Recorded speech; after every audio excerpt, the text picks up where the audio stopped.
do ourselves a bit of a Lewis event. Now, full disclaimer, I did not play PNC. I've only seen like a few memes from there. So,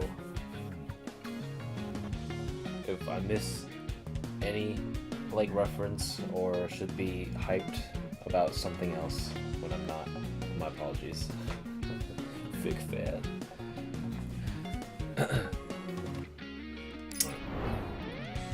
See how long this is. We got 1,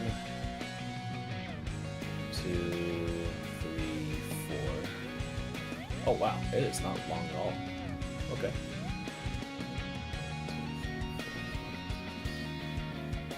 Nine battle stages, 4 story stages. That's it. Now, it'd be interesting if they were to give me like the PNC gameplay in here, but I don't think it is, considering that's what this is supposed to do. So. Oh, wait, that's cool. They've got PNC portraits here.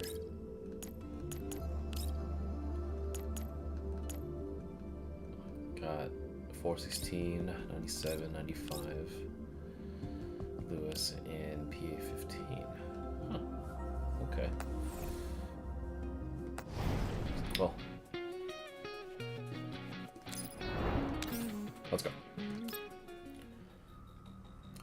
Oh, it's not voiced. Okay. Is that Persica?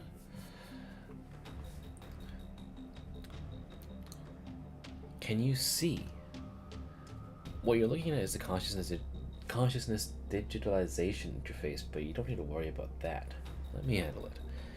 Your mind will be digitized into neurocloud data, just like a doll would. Deep breaths, don't be nervous. You might feel a little sting from this. A familiar voice reverberates through my mind, the rhythmic beeping of the instruments surrounding me lulling me into a vague drowsiness like a hypnotic metronome. Through the blur of the digitalization interface, I see a silhouette of gentle pink working away in front of the control panel. Persica. Don't think unnecessary thoughts. You keep an eye on her metrics. Ah, yes. I... Why does this feel so familiar? An indescribable suffocating feeling closes in on around my throat. The images before me twist and distort as if reality itself was on the verge of collapse. Exile. Look. You're... I just fucking lose it. Commander! Oh no, that's not good. Dr. Persica, stop the test immediately. Seriously, I told you not to think unnecessary thoughts. Test done. You can fish out of the pod. As the digitalization interface fades, that oppressive discomfort fades like a receding tide. The piece of darkness returns for a moment before the pod's door gradually opens, and with it, streams of blinding salvation are delivered unto me.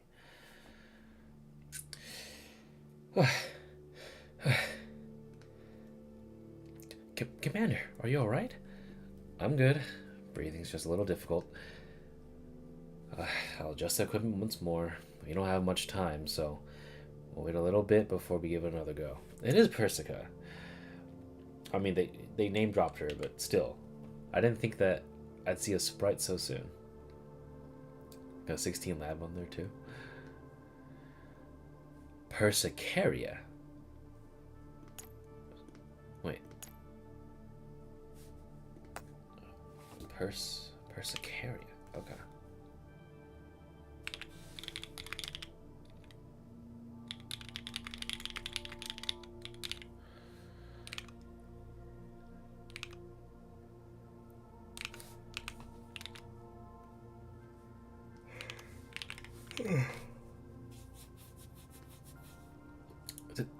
Dr. Persica, this isn't the commander's fault. It's fine, Lewis. Persica's right in saying there isn't much time left. How are Groza and the others? I peek at the command terminal station not far away. The dense error messages paint the screen a bloody red, leaving trails of fresh murder on the members of Groza's squad. Leader and the others are only getting worse. The virus is corroding their neural clouds. Order the ELMO. No good. Mealing's face darkens like an overcast sky, and I can only shake my head. A feeling of helplessness wells from deep within. Most of the LMO's electronics controls are inoperable, but we may still work with mechanical means. Since we've not the manpower, making any precise maneuvers is simply impossible. However, I've hidden the ELMO within some room in the Yellow Zone for now, so there shouldn't be any major problems. Lewis reassures me and Mei Ling, passing me a warm drink. Commander, here's some coffee. Caffeine should help ease the discomfort from digitalization. Thanks, Lewis. Right, I forgot. Welcome back. Yes, I'm back, Commander. Mei Ling, here's your coffee. Dr. Persica, I'll leave your coffee here by the controls. Without as much as turning around, Persica continues to focus on adjusting the pod as if the world that existed around her was of no consequence. Wow, this sure is like a sophisticated cup of coffee. The froth on top looks like a tin soldier. I could definitely use a pick-me-up. After a single sip, Mei Ling's entire body freezes as her expression teeters on the brink of losing control. Mei Ling, I fail to immediately intuit cause and effect, only to take a swig of the liquid in my cup instinctively. A wave of overwhelming sweetness explodes within my mouth like the universe born anew, eliciting soundless protest from both my throat and taste buds. I got careless. It's fine, Mei Ling, you can spit it out. Dang. What is this? It's like mop water with enough sugar to kill an elephant. Oh. Sorry. I instinctively made them according to Dr. Persica's taste. Oh, Jesus. The sweetness. It's been a while. Commander, I'm amazed you can swallow that with a normal look on your face. I've had a lot of coffee like this before. Commander? No, it's nothing. Something that I should have been able to easily say remains lodged in my throat, impossible to cough up. No matter how I delve into the dusty corners of my memory, I fail to grasp the reason that should be so obvious. A now erased shadow of something is entrenched in my memory. Enough chit-chat. I had to look over your data. Congratulations, Commander. Your data meets the minimum requirements for digitalization. We did have a minor incident just now, but it shouldn't interfere with your digitalization. Of course, if you don't want to feel that pain again, don't let your mind wander during the process. Persica puts down her terminal, downing the much too sweet coffee as if replenishing energy after using up too much of her brain power. Amazing. Huh. I stare into Persica, waiting for her to finish her coffee. She seems to pick up on my intent. What is it? Give it to me straight. Tell me why Groza's squad and the ELMO were infected with the virus while on the field. Tell me why you made your way here. The moment we restored power, you contacted us directly and even came here in person. That just isn't how you do things, Persica. Especially considering my current situation, you shouldn't be showing up here. How much has the infection progressed? Only up to level 2, no contact with 3 yet. Krolik and Coughlin are getting the worst of it. Their infection rates have both passed 30%, and they probably start intermittently shutting down soon. Then they'll go into sleep mode. Got it. Persica puts down her mug, sighing deeply. A week ago, 16 Lab observed a special virus that targets dolls' neural clouds. No. Artificial intelligence.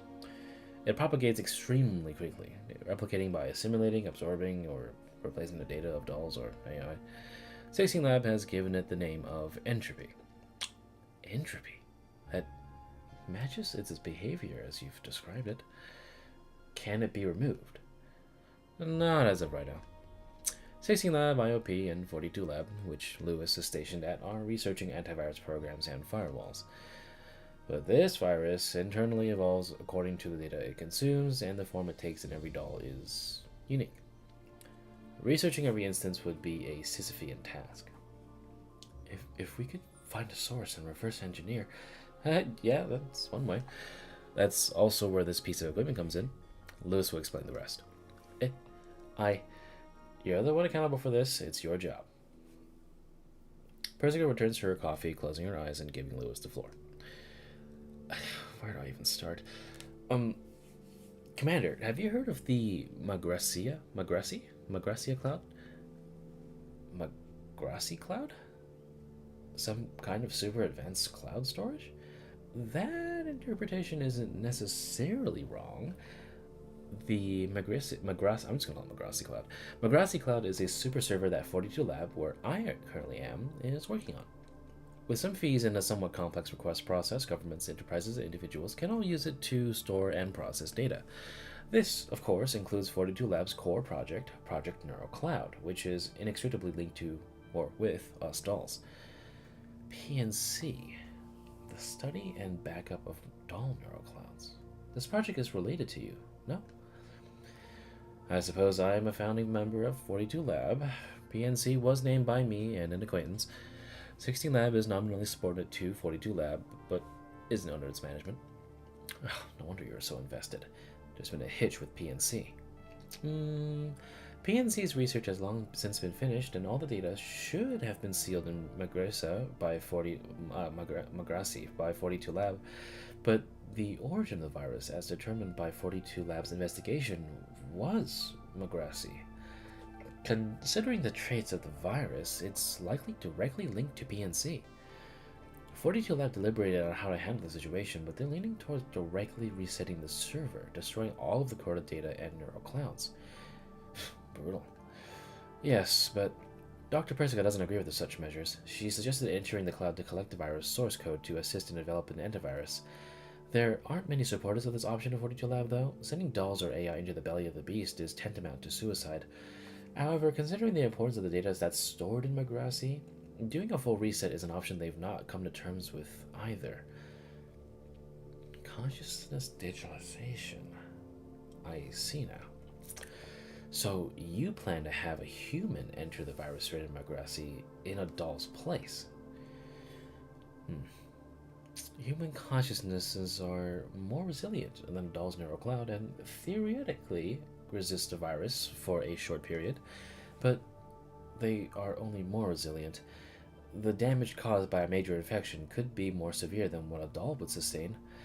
So, Commander, you can turn down this request.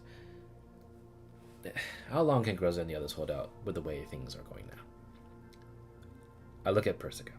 Only she can give me an answer for questions of a technical nature. If they remain in sleep mode, 3 days. 1 day otherwise. After a day, the virus will enter the level 3 and their neural data will be rewritten by the virus. Then leaders and the others would never... The decision is yours, the risks are massive, and if you say no, I'll immediately leave to pursue another solution. I object. The unpowered metal door shoved open, and Groza stumbles into the office room with her exhausted Frame in tow. Leader, you can't be moving about right now. I'm alright. Commander, I object to you entering the cloud. Don't take risks for us. You have more important... But then, Leader, you and the others will... The commander's safety is more important. Persica, I have one more question. Go ahead. Why me? The official answer, not every human is fit to enter the cloud. Mental fortitude and a strong will are necessary for consciousness digitalization. The not-so-official answer, well, this isn't a request from 42 Lab or 16 Lab, but a personal one from me. I need someone I can trust. Because I promised 2 important friends that I would protect PNC, Magrassi, and things adjacent. Of course, there is another reason. I need someone who can cooperate with Lewis in the cloud. With Lewis? As a member of 42 Lab, Lewis possesses a certain level of permissions in the cloud. For various reasons, her viral resistance is stronger than the average doll. As Lewis' former superior, you should be able to work with her well enough. Yes? Huh? Oh. I understand. Commander! In my current state, what do you think will happen if I lost all my dolls in the Yellow Zone? But if I were to lose you, I may very well have nothing. Not even the ability to leave with the ELMO. Since every path is filled with risk, I simply choose the one that aligns with my ideals most. Persica, I trust that you have prepared sufficient compensation. Naturally. I'll accept this request. Very well. This might be a personal request, but Magrassi Cloud is still subject to 42 Lab and IOP supervision. I don't think I need to elaborate on how sensitive your identity is. I am honored to be the center of attention for so many. So, you'll need to enter the cloud with a disguise. You'll have to take the role of someone else, so no one finds out who you are. So no one finds out you are who you are. It just so happens that Lewis and I have found someone in 42 Labs database with the exact same name as you. What? The exact same? Yeah. A coincidence, to be sure, but a welcome one. Wouldn't you say so, Lewis? Yeah, what a coincidence. Are you absolutely sure it's a coincidence? Persica does not grace my quip with a reply, only placing a silver pin in my hand. In this pin is a fabricated ID that will allow you to be seen as someone entirely different in the cloud, but you'll need to watch your speech and mannerisms. From now on, you're to be referred to as the Professor. PNC's Professor Aoife.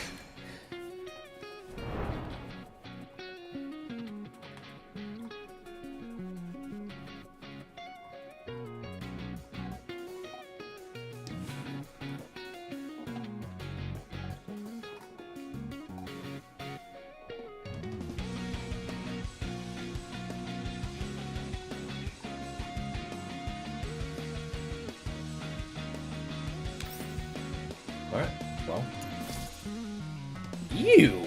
That is freaky. Oh, it's corrosion attack, so it's against if I'm playing on heroic mode, Lewis and shit. We'll figure it out. Alright, let's go. In the billowing tide of zeros and ones, the shapes of the world twist and transform into visceral shards.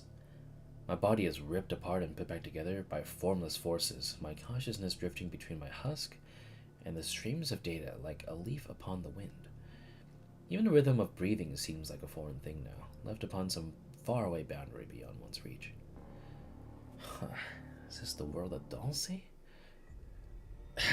This is worse than a hangover.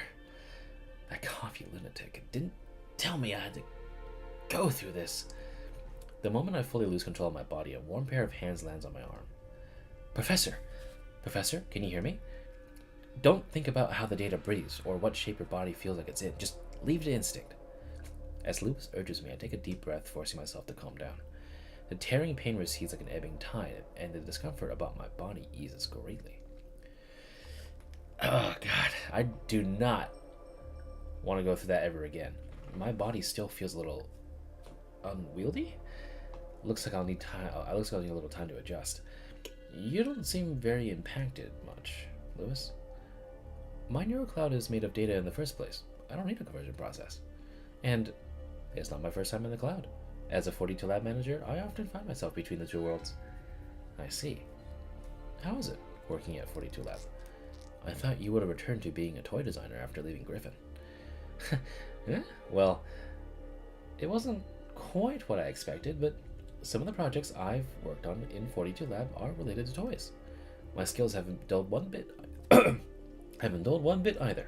If you want, I could give you a couple new toys, Professor. Really? I might have to ask you to design a few toys for my girls once this is done. I'd be more than happy. ID verified. 42 Lab Professor Aoife.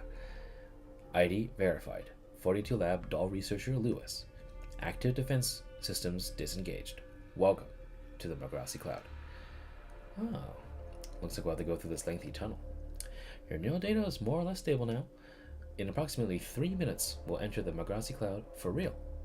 Lewis hesitates for a moment. She takes a deep breath, taking hold of my hand with a weighty motion. Please be careful, Professor. If things are looking bad, immediately log out and leave the rest to me. Humans are resistant to the virus, but there is a limit to everything. Don't push yourself. Don't worry, I know my limits. We've got this. Remember, your safety always comes first. Understood. What is that? Huh? I look towards the tunnel's end with Lewis. A strange purple light rushes toward us like a tidal wave, consuming the formerly methodical data streams. A data surge? Why is it here at the end of the tunnel? Hold on to my hand, Professor. I do as she bids, trying to stabilize myself with Lewis's help. But in but a moment, a raging data surge sweeps over us, swallowing us whole. Ugh, this is bad. Professor, don't let go. Ah! Lewis? Lewis! The furious wave tears us apart. I reach out desperately for Lewis, but the only thing my fingers touch are cold, icy shards of data. Her silhouette drifts further and further away in the purple tide until she disappears completely. Lewis? Where are you? Malevolent purple data clouds my vision as twisted data presses down on my mind, making it a struggle to even move. Damn it. Persica, can you hear me? Persica! Lewis, answer me. I'm only met with a dismay-inspiring busy tone. Neither Persica nor Lewis answer my call. What are you? An eerie voice pierces through the silent air, and an icy dread closes in on me. Who's there? Who are you? Why have you come? Are you that person? I try to establish the source of the sound, but there's no footing to be found in endless streams. Lewis' voice is nowhere to be found, and I can't feel the presence of a single living thing next to me. Answer me. Who are you?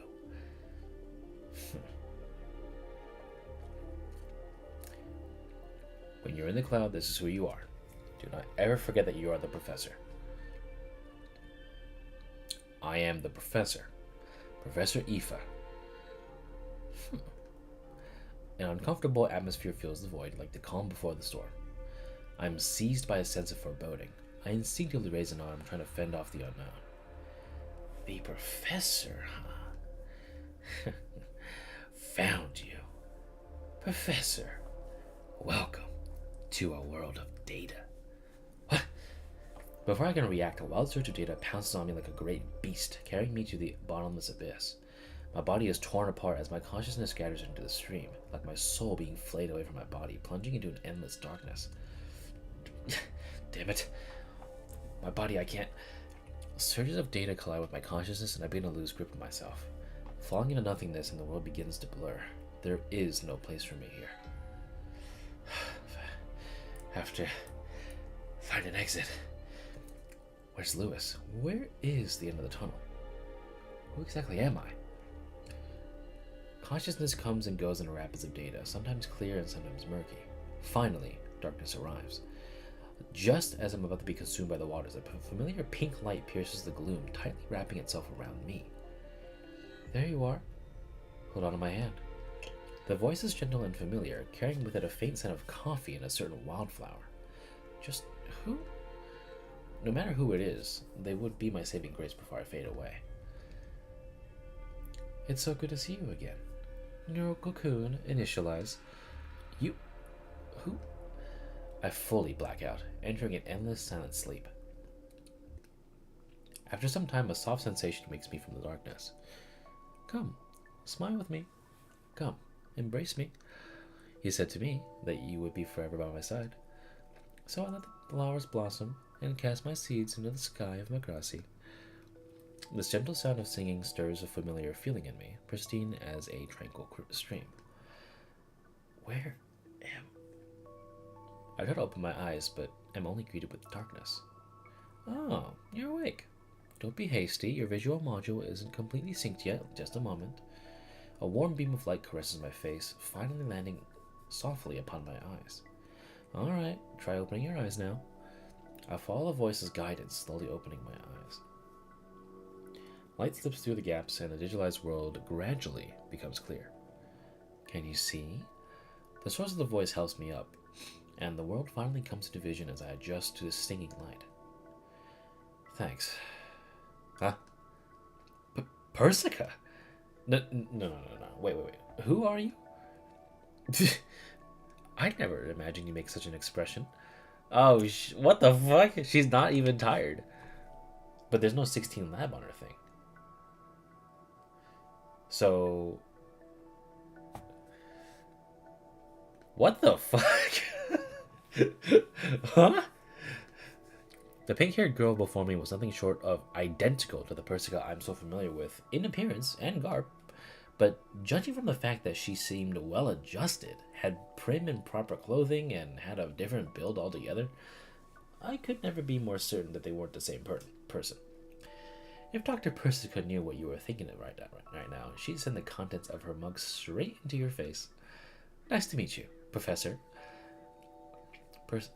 I am an AI research doll designed by Dr. Persica, based on herself. My name is Persicaria. I'll be aiding you in resolving this virus crisis. A doll designed by Persica. Certainly a departure from some of the other dolls I'm familiar with. I am the result of an early collaboration between Dr. Persica and another professor. I embody some of their more special beliefs. My field of study is artificial intelligence, after all. It would follow that I'm different from any other dolls you've seen. I wasn't told I would have further support before I entered the cloud. I'm acting on my own volition. Dr. Persica was not made aware. I thought this was the best course of action. You are not a professional researcher hailing from 42 Lab and are bound to be unfamiliar with the environment here. You know who I am. I only know that you are a trusted friend of Dr. Persica. That is enough for me. Beep! I hear the piercing busy tone once again. While speaking to this doll who calls herself Persicaria, I attempt to contact Persica and Lewis on the outside again, receiving no response. When you enter the cloud, the virus interfered with the transport pathways. Communication between here and the outside world have been totally cut off. I cannot contact Dr. Persica either. Even a logout portal has been forcibly sealed, shut, by the virus. I attempt to go through the steps of logging out like I was taught before entering. Just as the doll before me says, though, the system fails to respond. I know that my word alone is hardly persuasive, but you must believe me, Professor.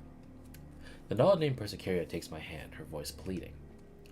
You're similar in appearance, but your disposition is, well, surely different from hers. Whether it's because you just saved me, my lack of other options, or my straight-up intuition. I'll be in your care, Persicaria.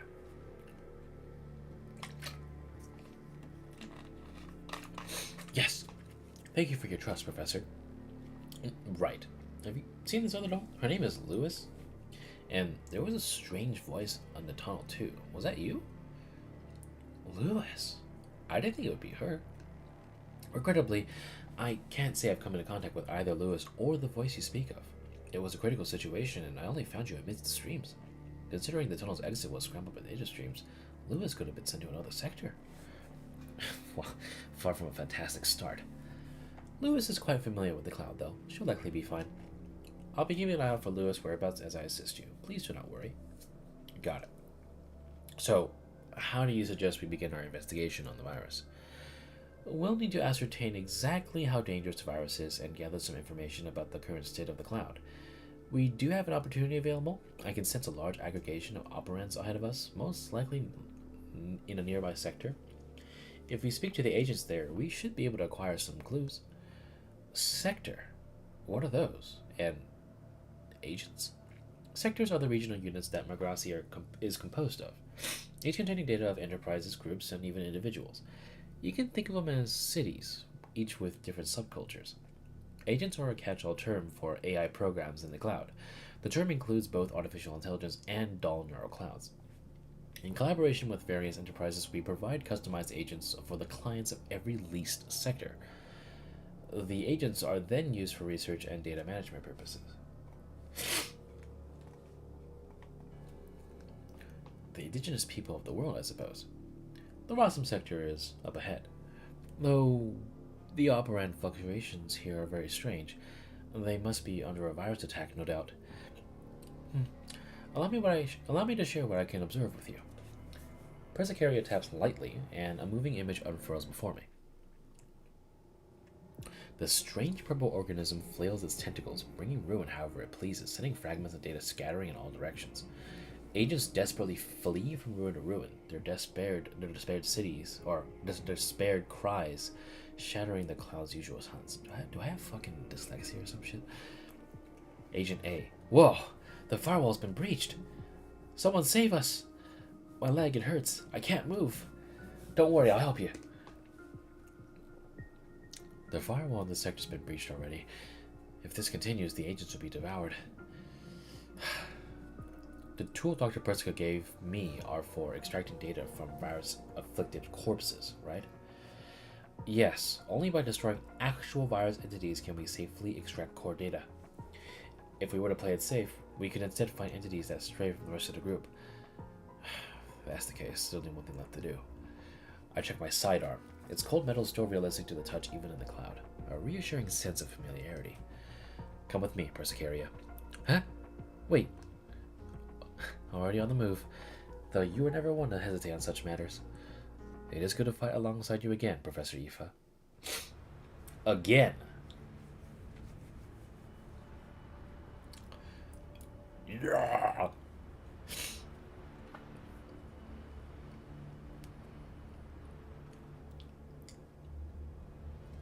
It would be really cool if, like, we saw a model of our commander run up with a fucking pistol.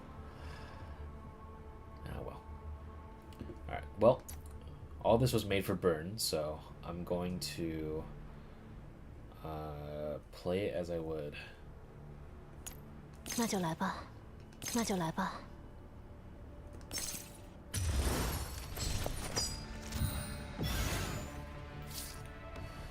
Attacks bypass low cover protection, but this unit is also unable to benefit from low cover protection. Did someone order a seafood platter? What the fuck?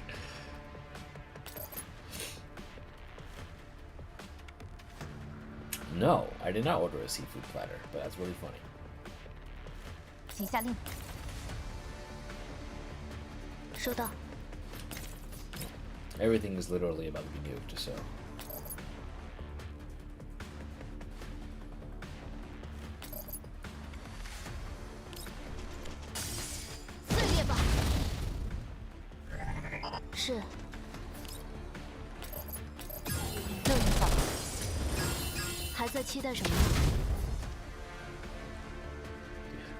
Look at the little Fumo just attached them.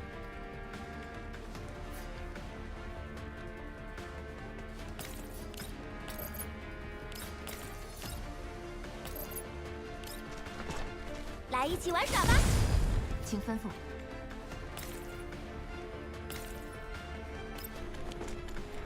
听我指令。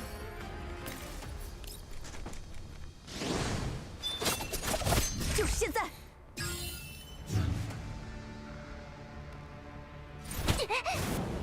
Just burns to death.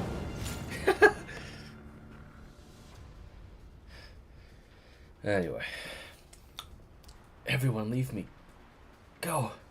No, I'm not leaving you behind. Our crippled agent holds her maimed leg in her arms, coiled up beneath the remnants of a building. Her friend is putting her all into rescuing her, but she can do precious little to move aside the colossal collapsed wall before her, futilely clawing away at its chunks. Scream! Hey, help! No, I have to pick up my weapon.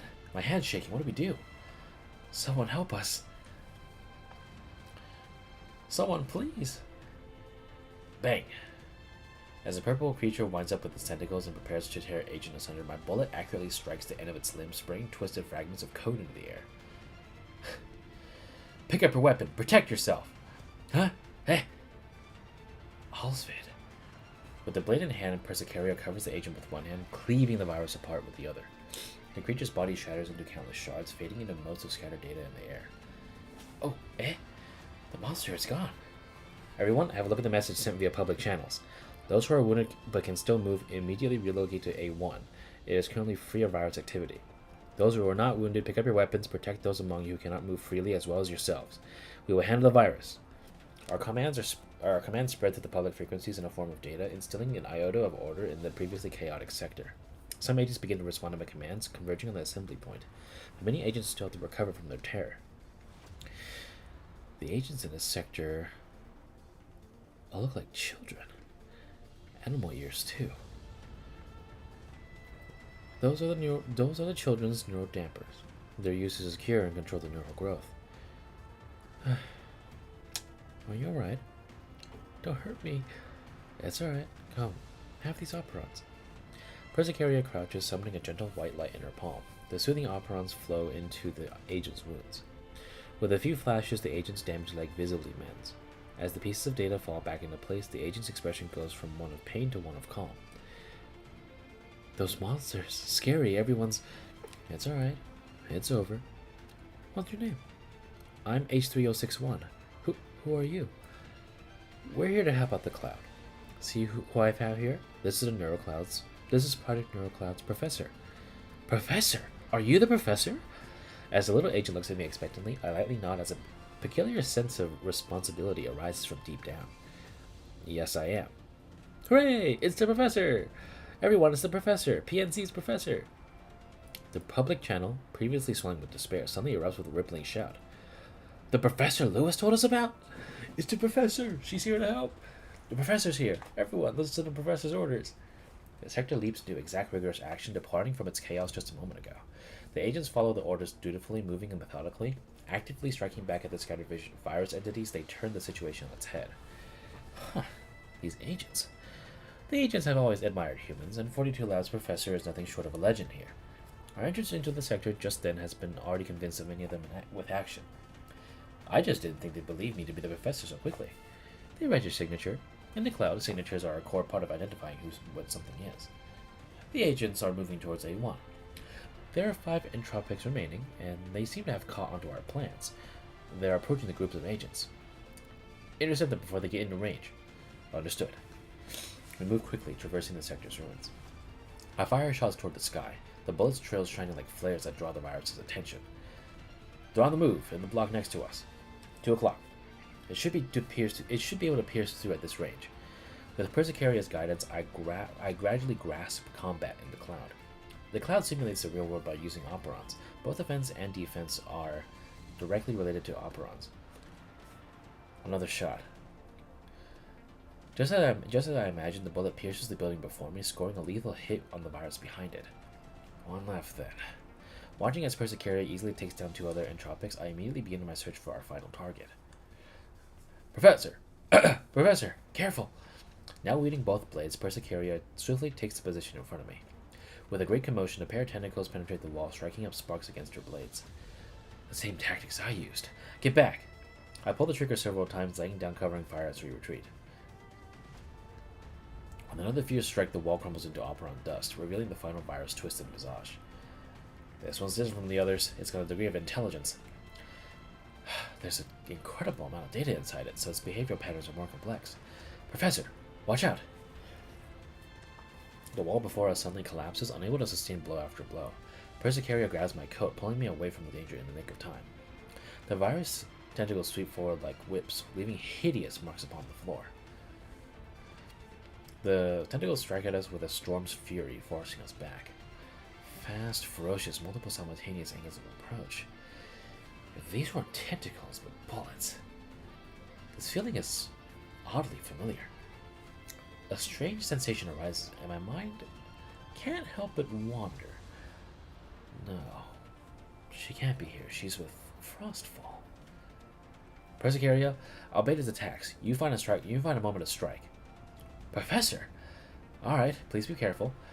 I quickly move from cover to cover, evading while ducking and rolling. I pull the trigger, attracting the virus' attention with a hail of bullets. Its body contorts as it turns to me, drawing back its tentacles to either side of its body like coiled springs. Professor, look out! That was close. A razor-sharp tentacle brushes past my face, leaving a minuscule wound from which operons begin to bleed. But that moment of distraction determined the battle's outcome. It seems to notice that something is amiss. Quickly turning about, Persicaria had already approached like a ghost, placing her hand upon its head and directing a white stream of data into its core. Global intrusion, initiate. The virus body unceasingly writhes and convulses as the white stream of data flows into it from Persicaria's palm, as if it were suffering great pain. Apologies. With a flash of steel, Persicaria's blade accurately severs all the virus's tentacles. Its body laden with wounds, the entropic falls to the ground like a sack of potatoes no longer to act. Target incapacitated. Data remains intact. Professor, now's the time. I quickly produce the instrument Persica prepared for extracting data, stabbing it into the virus body. The device boots up with a humming sound, extracting data like a fluid as the progress bar quickly fills up. Looks like Persica's gadget works fine. Huh? Virus analysis complete. Data insufficient. Encrypted module detected. Decryption complete. Experimental serial number SIC 0-012 on semi-biological carapaces and bionic brains. Artificial blood and prosthetic heart research priorities. The virus is actually another string of data? Semi-biological carapaces and the pain signature of humans. This data is so familiar. Another stranger sensation of familiarity arrives. A feeling that this virus isn't a simple string of malicious code, but a T-doll holding a shotgun. Just... who are you? Even your combat style is the same as hers. Professor, you are back. Everyone missed you. Blech. Talking all proper really does suck. It even talks like Lynn? It hurts. I can't move. This body's a pain in the ass. It's alright. We'll meet again soon. Professor, careful. The formerly immobilized virus begins to struggle, swinging a regrown tentacle at me.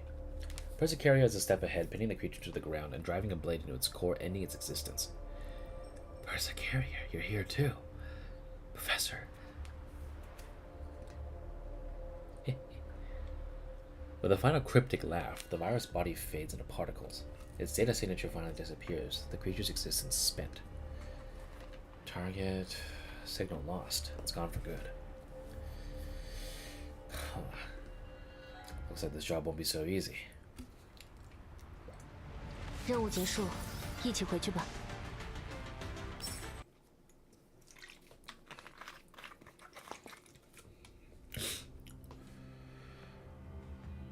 Okay. No, there's no response from the system. Nothing from either Miss Lewis or the commander. Even my permissions are locked down. Has the cloud become a black box yet again? Leibniz, how's the situation with 42 Lab? Or, I think it was Leibniz, but that's how they said it in Chinese. Leibniz.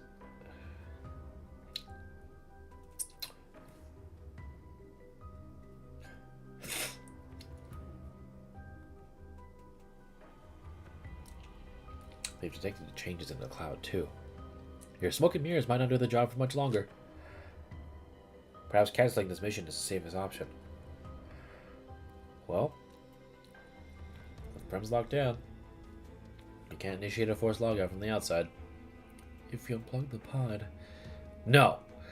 If the pod malfunctions, the commander's consciousness won't be able to return to reality. It might even be confined to the cloud forever.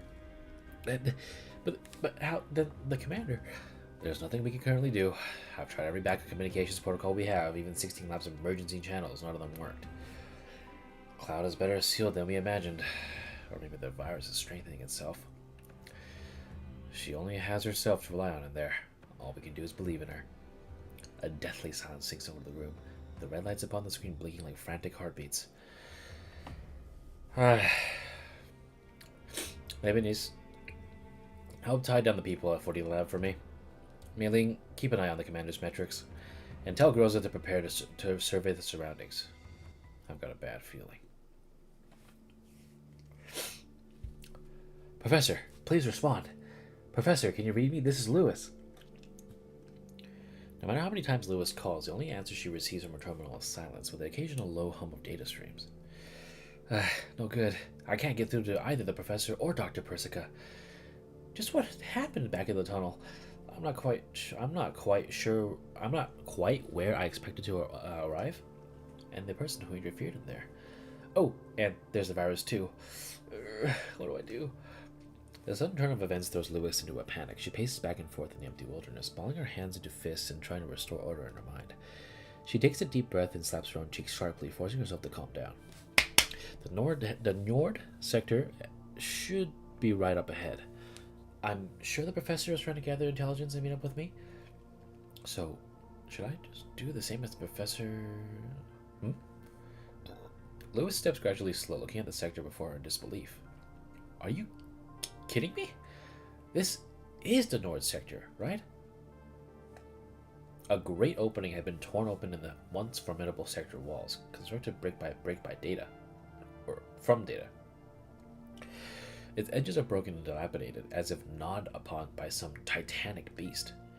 Purple entropic fluid seeps from the gaps. The fallen bodies of viruses litter the ground. Oh, ew.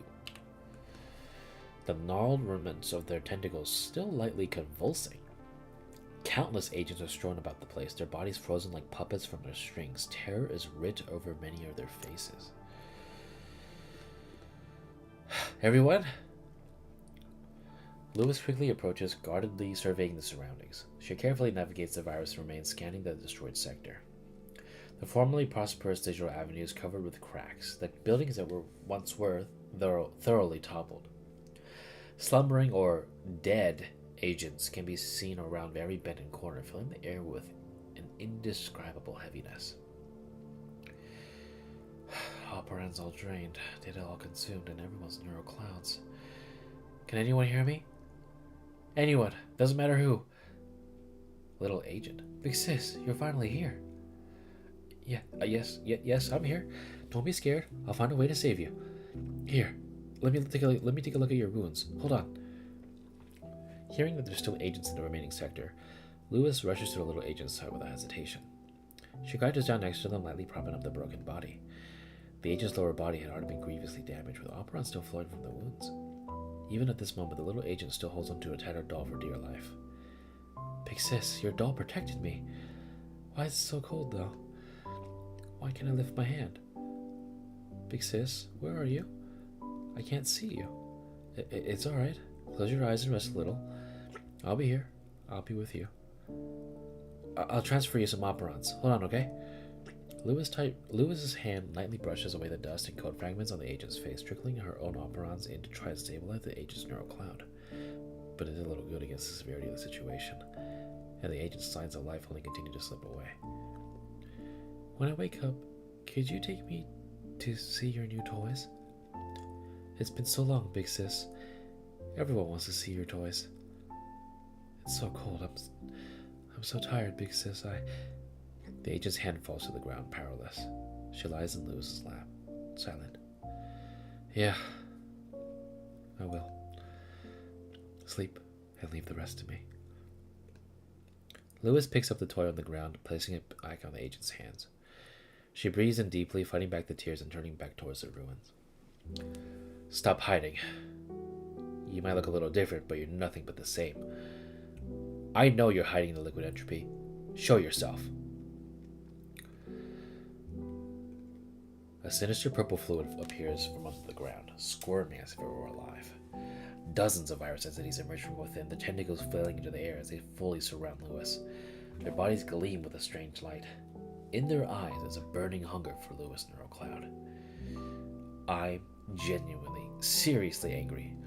I'm never, ever going to forgive you. For these children, for the cloud. At least haven't fixed the fucking bug. I won't let you harm anyone else.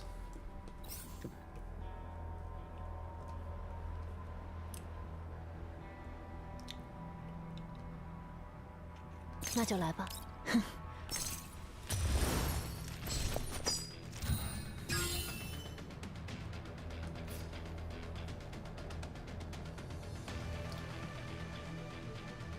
为您服务。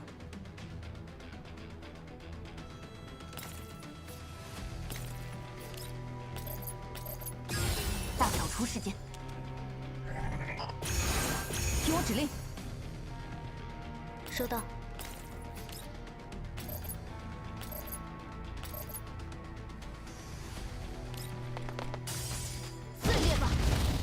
是。问一下，还在期待什么？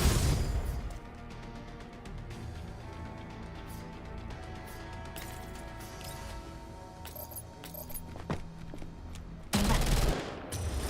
我来掩护。47K? What the fuck? I didn't expect that.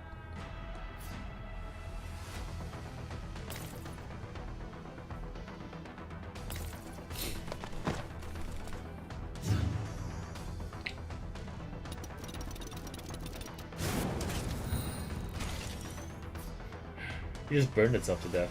Okay.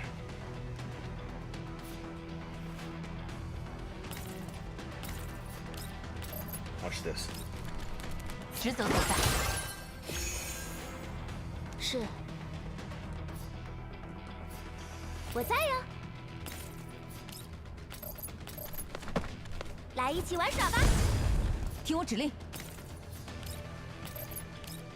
就是现在。是。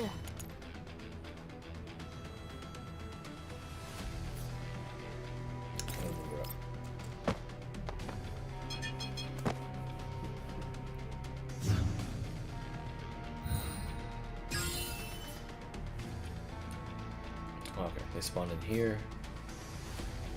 Fine with me. 我在呀。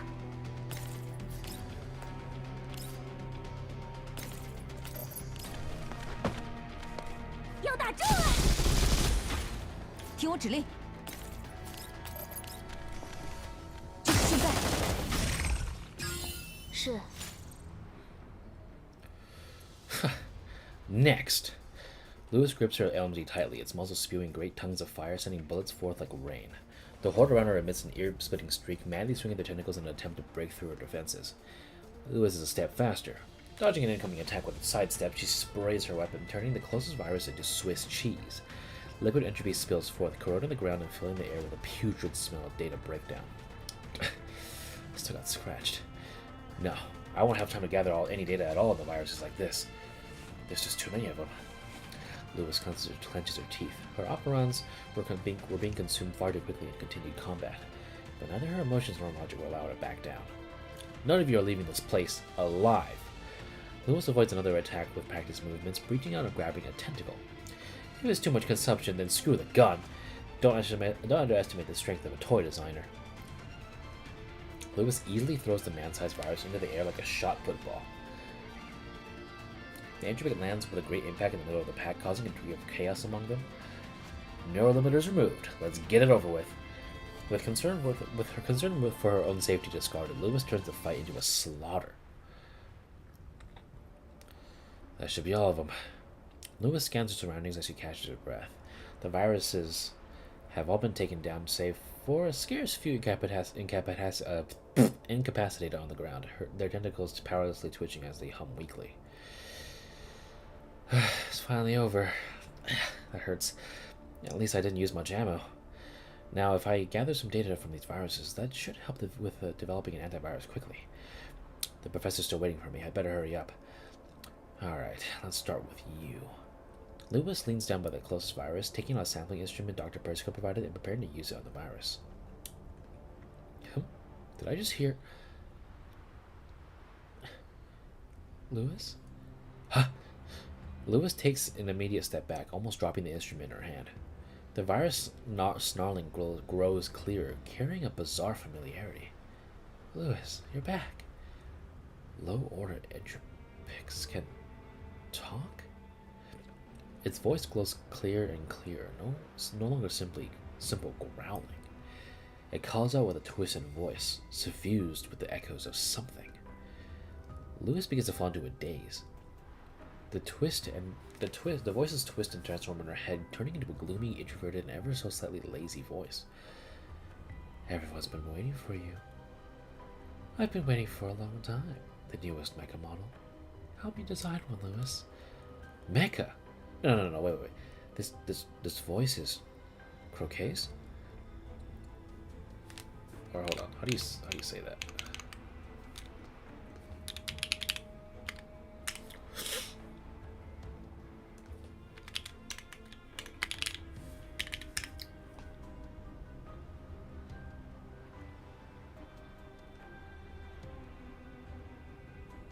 Like, oh, croc?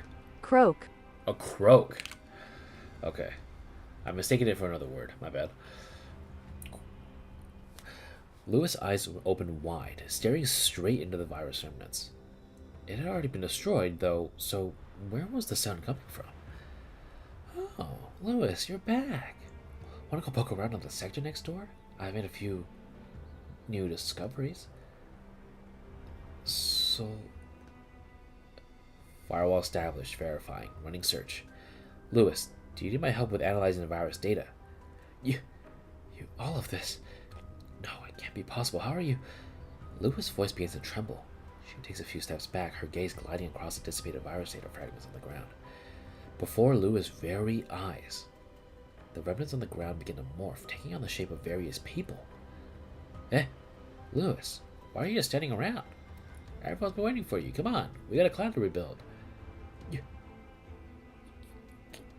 can't be. Professor, that's impossible. Where the hell are you? What the hell are you? Nothing is impossible. Come home with us, Louis. We're all waiting for you. Boom. An indigo beam of light suddenly bursts forth from the shadows, penetrating Louis's chest. The sudden pain makes her jolt as her vision starts to blur. Huh? What? Why does it hurt so much? 任务结束，一起回去吧。 This is so interesting. What the fuck? I need like, I don't know what's going on with my nose. I think I'm like, the allergies are coming or something. I sound so navelly. Ugh.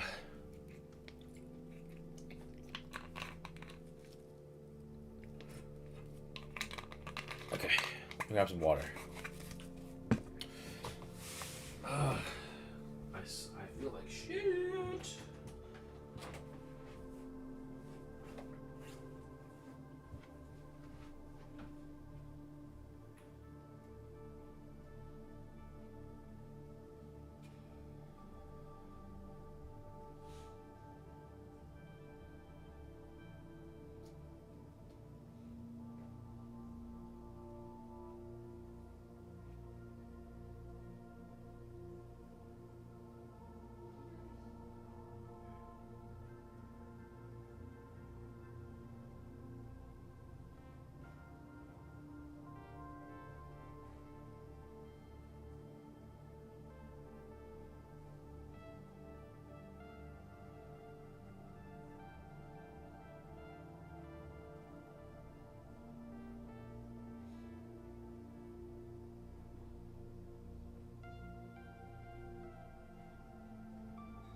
Alright, got a couple more bottles of water. Fine now.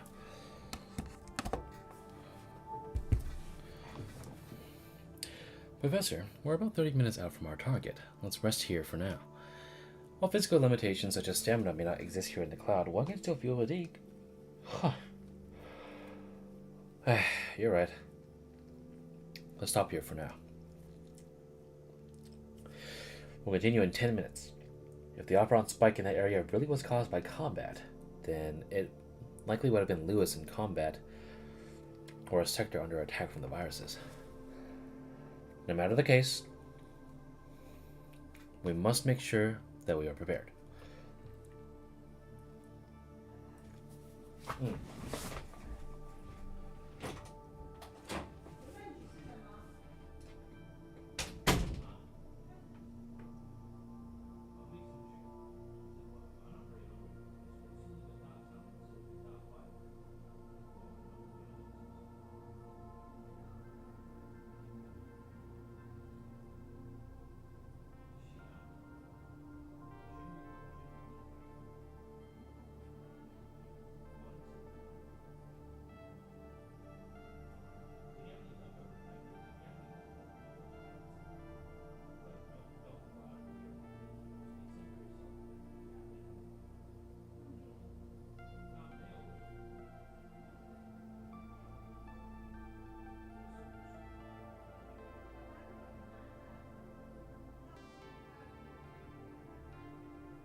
There we go. Here, try this. Maple coffee chocolate, made from operons. They'll aid with recovery. Persicaria passed me delicately packaged chocolate. The word Choco is printed on it in an extravagant font. Choco. Is that the brand? Reminds me of a doll who's fond of these. I take a bite. The aroma of chocolate and baked coffee beans blooms in my mouth, immediately waking my taste buds as a warm stream of operons flows into my neural cloud. A sweetness as intense as syrup quickly washes away the chocolate's richness, making me frown for a moment. It's an oddly familiar sensation. this amount of sugar. You do sure take after Persica. Duh. I'm still rather reserved in comparison to her. Though, I did add 10 more sugars to my coffee recently. The taste isn't the important thing, though. The operons inside completely repair minor damage to neural clouds. That did the job. Thanks, Persicaria. I flex my arms and shoulders. Just as Persicaria said, the feeling of heaviness has left my body. Was something on your mind on our way here? Was it the device the children gave you? Or is it just the state of the cloud right now? Your personality is a ways off from real Persica's. She wouldn't have said a thing even if she had noticed. Dr. Persica is just not good at expressing herself. I can't help but smile knowingly at the sight of Persicaria trying to maintain her counterpart's image. It's as you say. Both her instructions on the matter and the state of the cloud have me worried. But what's really on my mind is the data in this device. Before I left,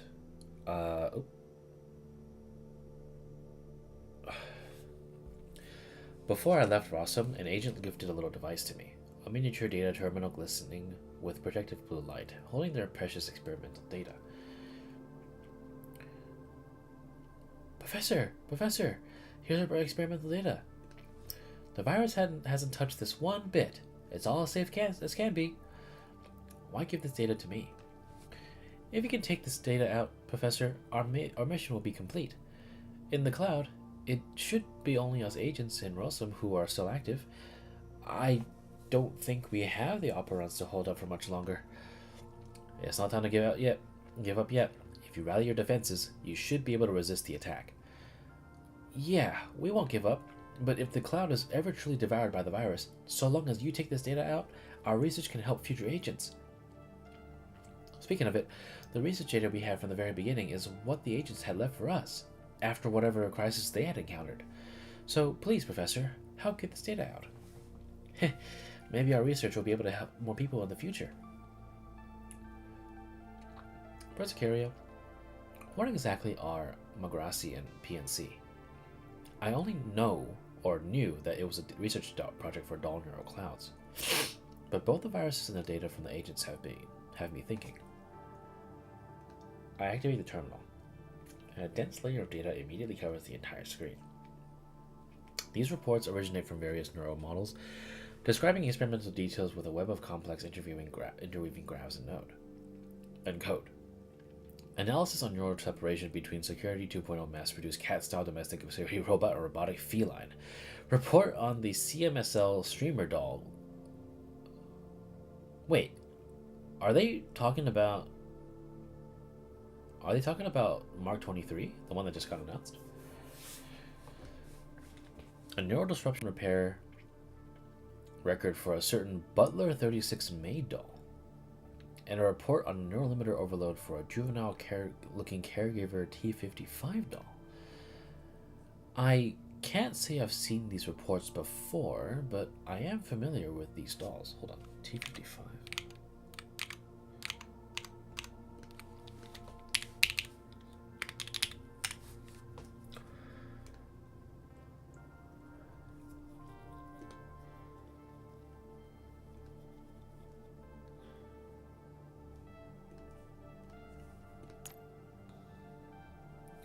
But wait, a caregiver T55 doll.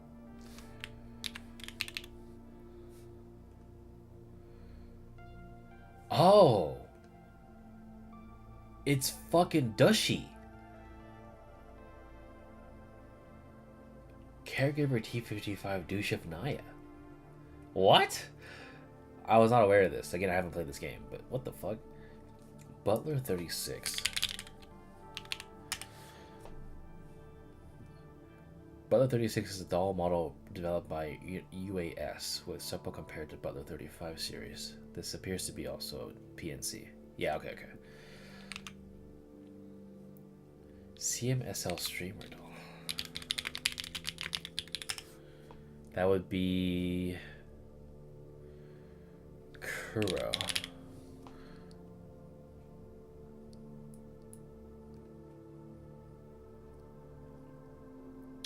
She is... Oh, she's MDR! Okay. Okay, so she's the person that I originally thought was going to be next. But she ended up being in Mark 23. Okay, I see. Yeah, I have a couple MDRs on my GFL account. To my knowledge, they've never revealed to me anything about PNC. Are these dolls still well? Because of circumstances in reality, I've been forced to separate from some of them temporarily. But some of them have met up again, or met up with me again, despite the danger. And those that I have not yet encountered again, I'm sure we will meet again in the future. Really? That's good. It's true that those dolls you are familiar with participated in PNC, possibly before they took on the forms that you are more familiar with now. The goal of PNC is to back up the neural data of autonomous dolls in the cloud. This preserves the data in the case that a doll's frame is damaged, reducing losses.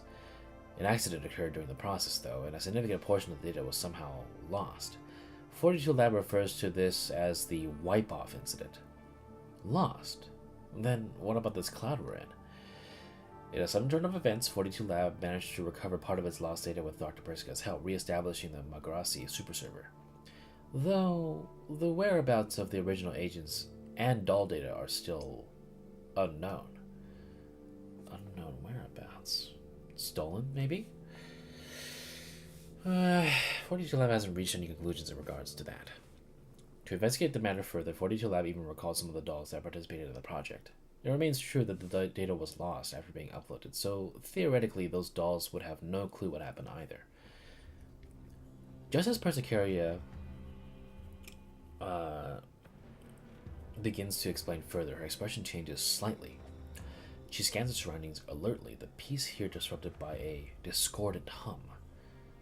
Looks like we've stayed a little too long. Purple fluid begins to proliferate around our feet as if it were alive, with the earth shaking slightly in its wake. Dark purple viruses emerge from the ground one by one, their tentacles wriggling and eyes shining with a red hunger. Limited in numbers as they may be, they spread out around us nevertheless, trying to surround us from all directions. Fighting against them on open ground isn't favorable for us. We shouldn't get head up here. Yes, please, follow me.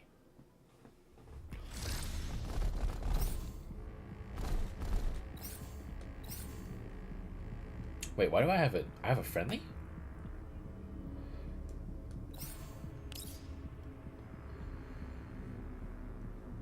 Do I need to protect? Oh, I need to protect the allies. Oh, interesting.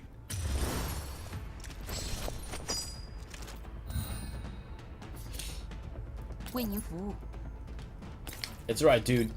I got you. Oh, I can't toss over a fucking coffee. Showdown. All right. Let's get this over with.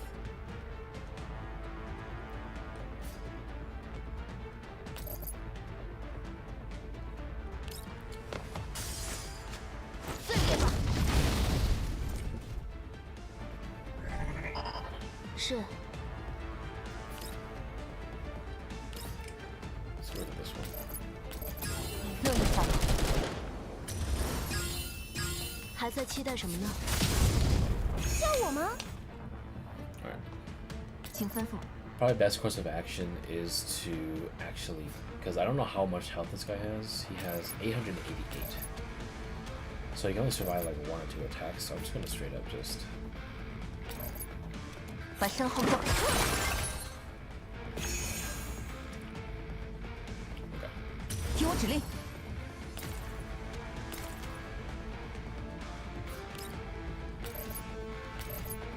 这是现在。叫我吗？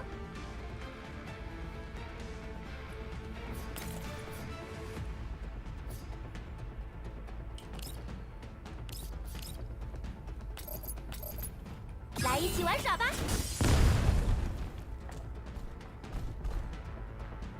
Nice.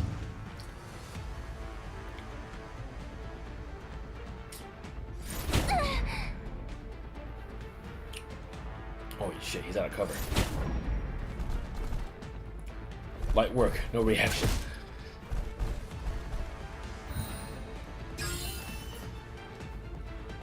Alright, let's 我 move. 在呀。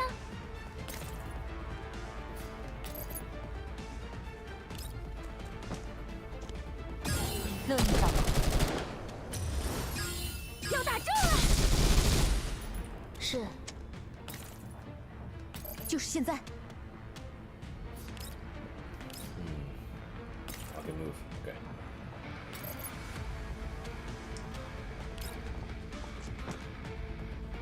了解。是。为您服务。收到。I'm just gonna move him. I'm gonna move over. 为您服务。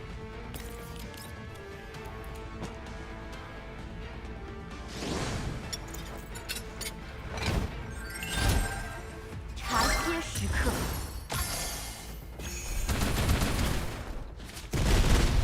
Nurse. Oh shit! He's got hands!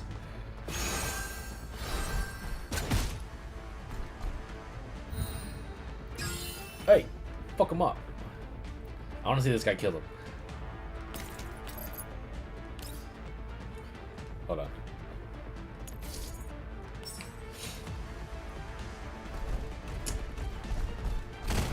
Yeah!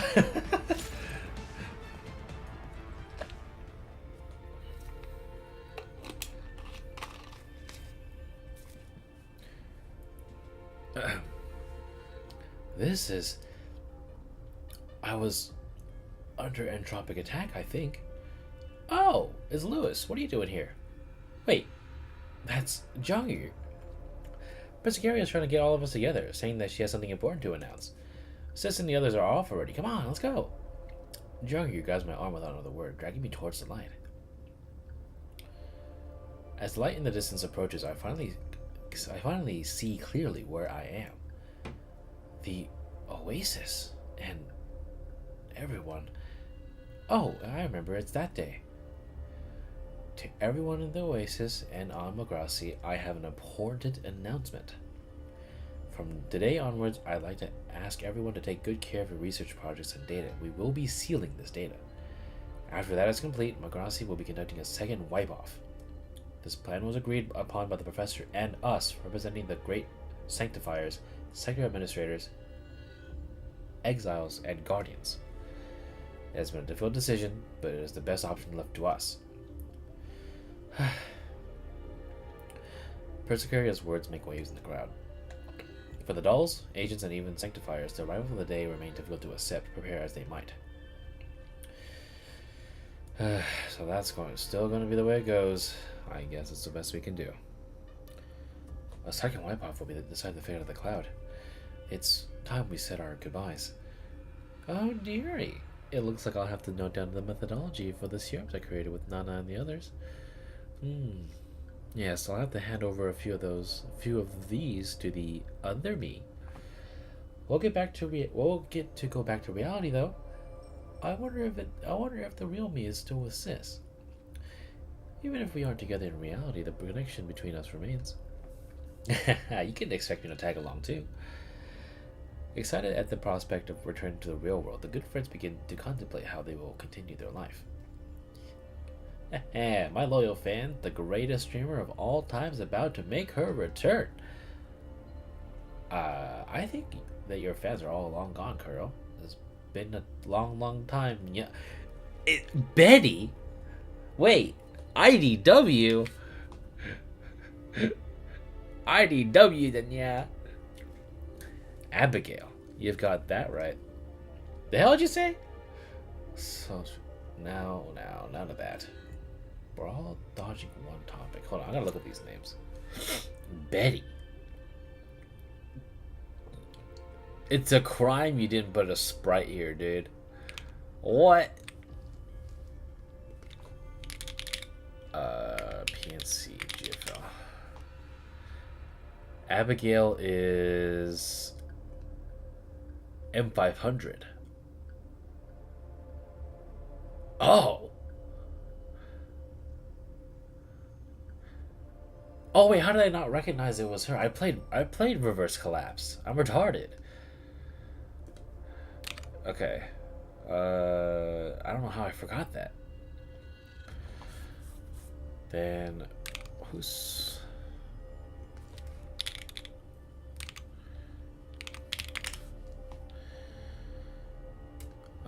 Soltron is Type 64. She's a submachine gun. Oh, I've seen her before. She didn't leave a deep impression on me or anything, though. So that's probably why I forgot.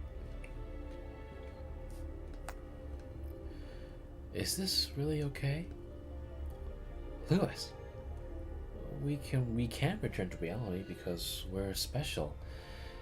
But Persicaria and the others... Lewis, this is for the sake of... I know that it's because we have to get back to the real world. That's something only we can do. But Angela and Imhotep still have their own dreams. This world still needs the research of Erhard and Xinhuan too. Persicaria and Sol, Croak, and the others, they want to be with that person too. But only we will get to. Is that really alright? I still remember the question I asked that day. We are special because we are on our way to do something only we can do. Because in another world we are... You are what exactly? Who are you? It isn't fair, is it? A familiar deep voice coils around my neural cloud, whispering straight into my ear. The vista of the plaza before me begins to twist and transform.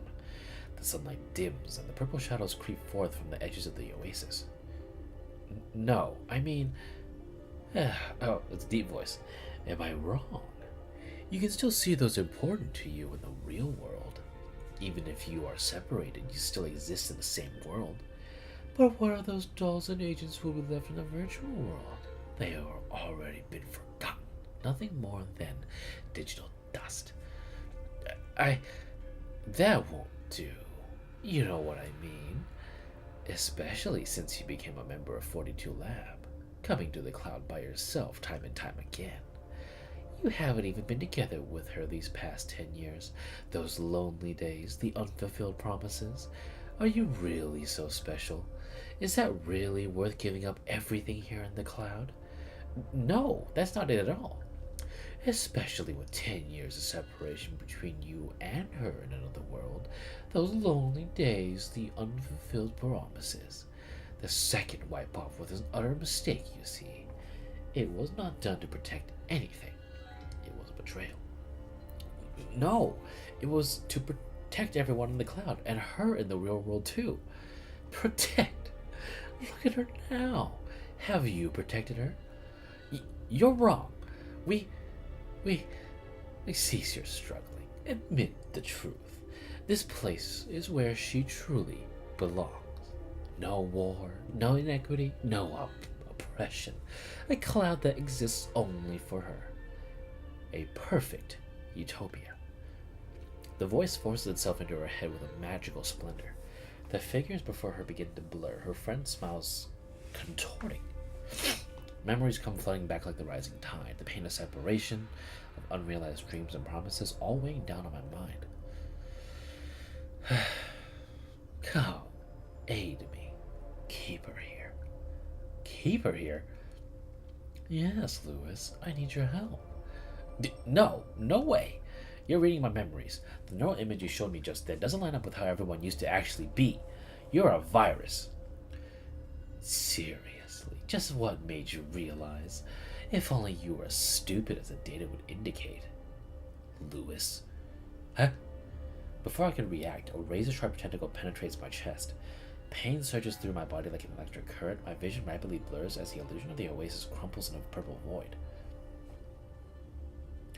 It's a shame that you never told me what all this specialness meant, but it's no matter. She's already here in the cloud.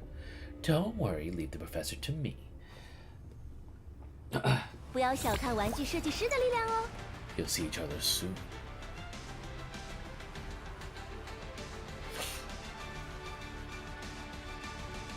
me 1 second.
Onwards.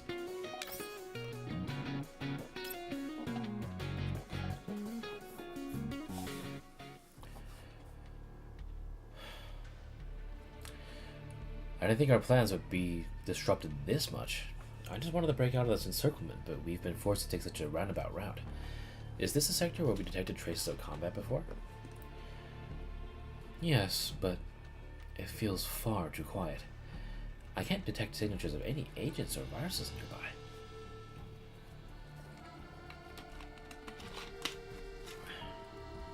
We were attacked by a significant number of viruses when we were about 10 minutes away from the sector, but there's not a single hint of activity here. We should keep our wits about us while we move, Persicaria. Yes.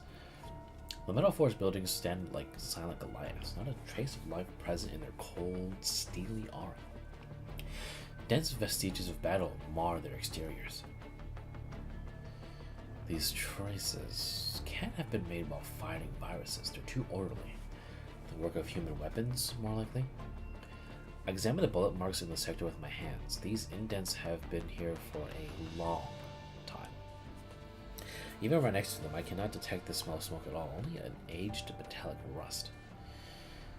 I've inspected the surroundings. No signs of entropic activity here that I can find.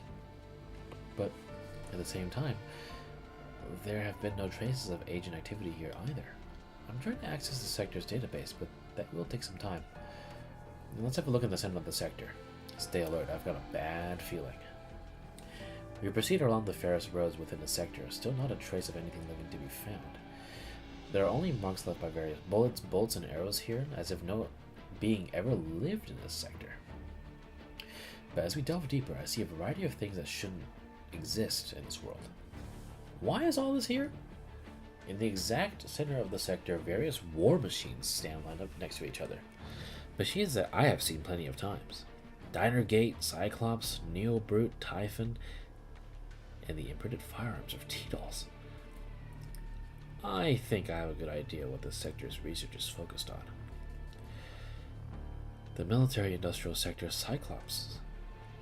This was a sector launched by Svarog, mainly used for the research of military products. As the projects this sector worked on were shut down, this became a place for storing military technology of the past. Persicaria finally breaks through the sector's firewalls, accessing irrelevant data. Not just government tech, but Bounty Hunter and Varga here too. Even this stuff is here. My brow furrows as I peruse combat records between the ELMO and the Vargers. Wait, no. It's not just the ELMOs. All sorts of records from 2060 onward are collected here. Combat rating, tactical analysis. I can't help but be a little disturbed watching my own past be tagged and marked by others. Does the content of the research here bother you? No, I just think that there isn't much value in studying this. And in this data, there's too many people involved. Or there's too many people who shouldn't be involved. All they are in these reports are strings of data. Not even their names are here. I had no plans of telling Persicaria what I really wanted to say, but I subconsciously revealed some of my emotional discontent. She very sharply detects this. Data is just data. The moment it is recorded, it can no longer be changed. But the study of this data and how it might be of use in the future is what agents here in the cloud focus on. Persicaria presents a new sheet of data for me, or a new set of data to me. If you're not interested in military-related data, you can have a look at these. These projects are more civilian and might help ease your mind somewhat. Disaster rescue doll research records. Research findings on a new emergency response rescue doll based on the FF Alpha firefighting doll and SRT-8 emergency rescue doll. All parts and modules are made using temperature-tolerant materials. Greater resistance to moisture and high temperatures lowers the likelihood of short circuits or shutdowns in underwater or high-temperature environments. This operational model was subsequently modified into a imprint model CZ75. Another familiar name appears, and the image of a small yet resolute red-haired doll appears in my head. Another doll you recognize? Yes, but in different circumstances. Last time, the dolls I knew were the subjects of being studied. This time, she's a result of research. She never spoke to me much of her time as an emergency responder. Dolls of her model are mostly retired from the line of duty now anyway. As far as I know, though, her data was used in the creation of a next generation of rescue dolls. Huh? There's even a research report on the field medic doll. Wait, this signature? Signature? Let me have a look. ELMO's treatment methods were somewhat aggressive, and its neurocloud displayed a variety of unintended traits. However, its technological prowess was overwhelming, and neuro samples and technological data were employed in the development of new era field medic dolls. Only somewhat aggressive? But I can certainly believe that the later models sampled her data. The new models are a lot more better behaved than her. Looks like you've had your fair share of difficulties too. Are you feeling any better than before? Compared to emotionless military records, these are a lot more relaxing to peruse. It's good to know that this world can still research its fields unrelated to conflict and intrigue. I gotta take a screenshot of that. That's funny as fuck. That's funny as fuck.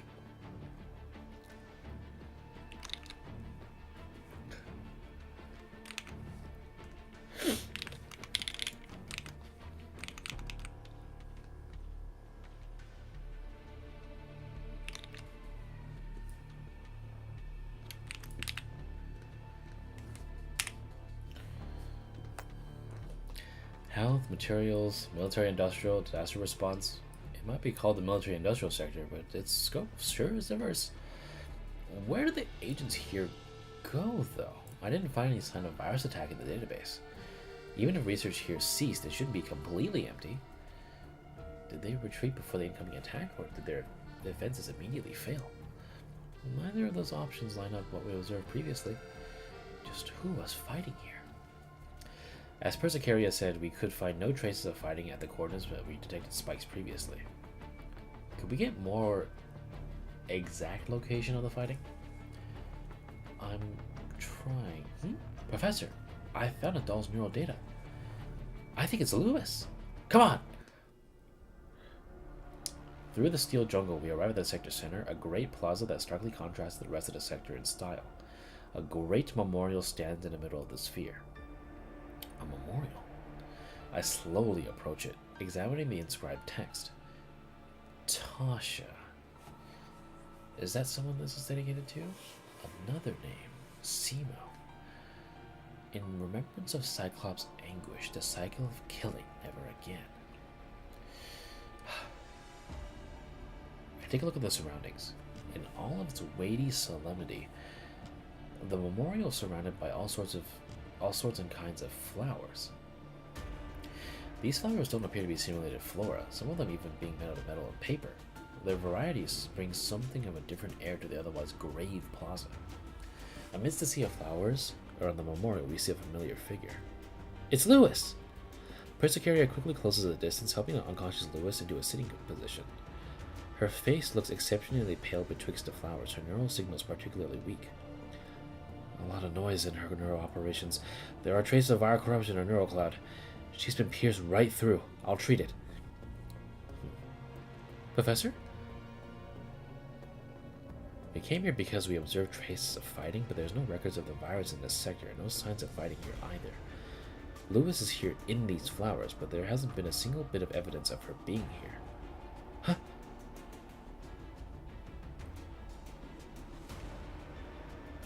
Persicaria's stance suddenly changes to one of alert. With her weapon drawn, she shields Lewis and me behind her.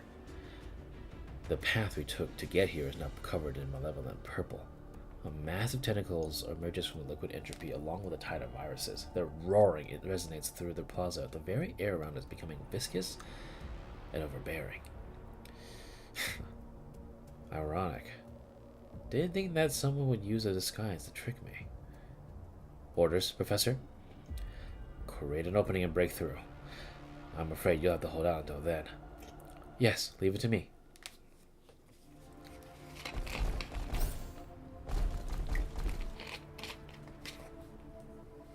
Evacuate the dolls? Bet.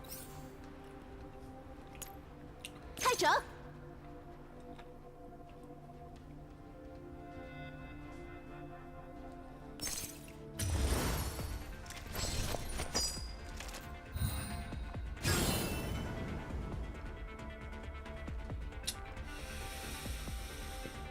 Okay, let's see what we can do here.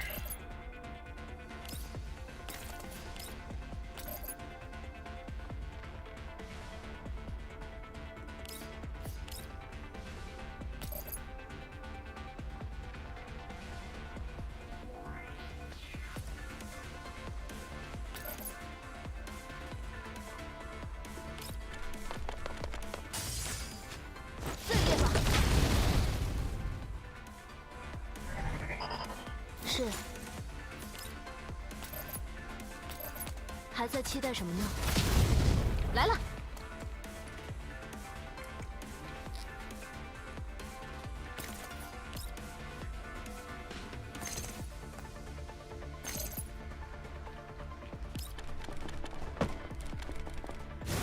有你好果子吃。来了。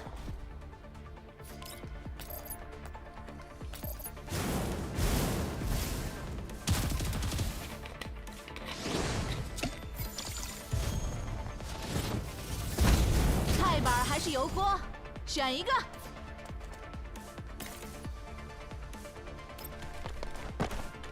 行动中。All right, let's move.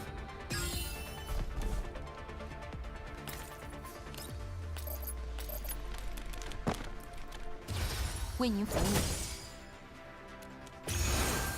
来了，我在呀。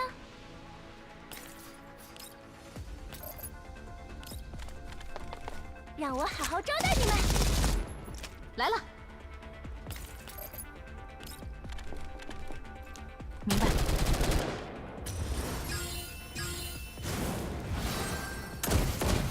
你瞅啥？是。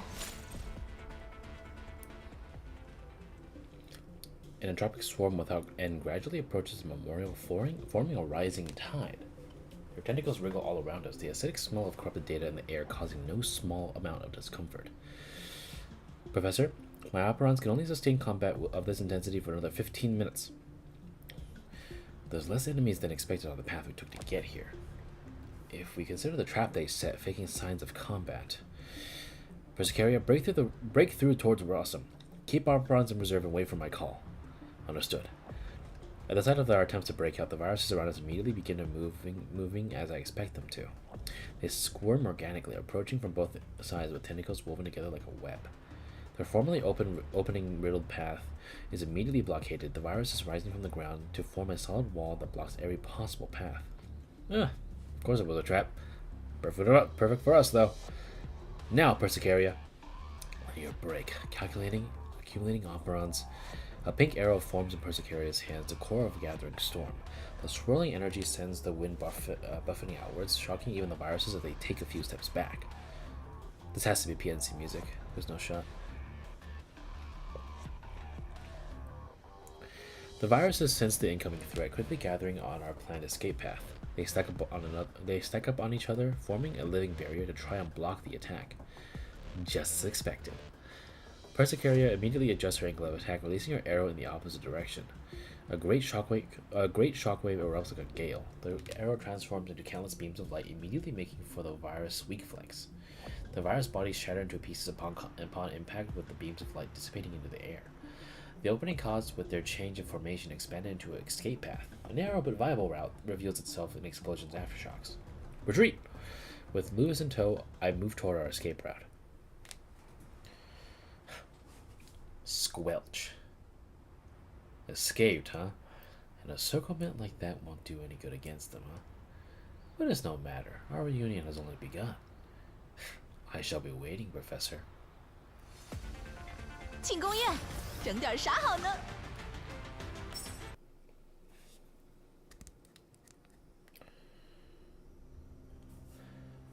Neural data synchronization 90%. Neural integration 100%. Self-diagnostic complete. Neural disruption below 5%. Looks like I did the job quite well. How do you feel, Lewis? Dr. Persica! My mind feels weird. This is a normal reaction. You have the memory data of 2 neural clouds in you right now. You need some time to internalize and get used to everything. Because, well, it is all part of you. Though, there's no need to worry about any rejection. As for how long it takes, that depends. Zhang was going to go immediately after a self-diagnostic, and Lin hid in her room eating nothing but lollipops. Griffin... How is Griffin managing?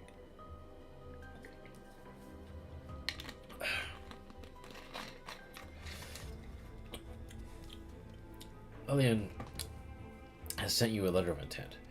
Whether you stay or find new work is up to you. Universal Anything Services has an invite for you. They'd like you to continue working as a toy designer. Toy designer... T-doll... Dr. Persica, what about Magrassi? Professor... in exile as planned. It's been a year, give or take. As for the person on your mind, you do well not to bother her. Reminding her of those memories would be ill-advised currently. You don't seem very satisfied. She gave so much for us, and this is the outcome we end up with. For both Griffin and Magrassi, there should have been a better ending. Why? No disruption rising. Warning, warning. Why is everything like this? I didn't want to be parted from Griffin or Magrassi. No one wanted to... No one... Dr. Persica, Time can't be rewound, but it can proceed toward the future. I have one more job that he's doing. It might help you move towards the future you want. Eh? This terminal has everyone's data sealed inside. Could it be... Well, will it be Lewis? I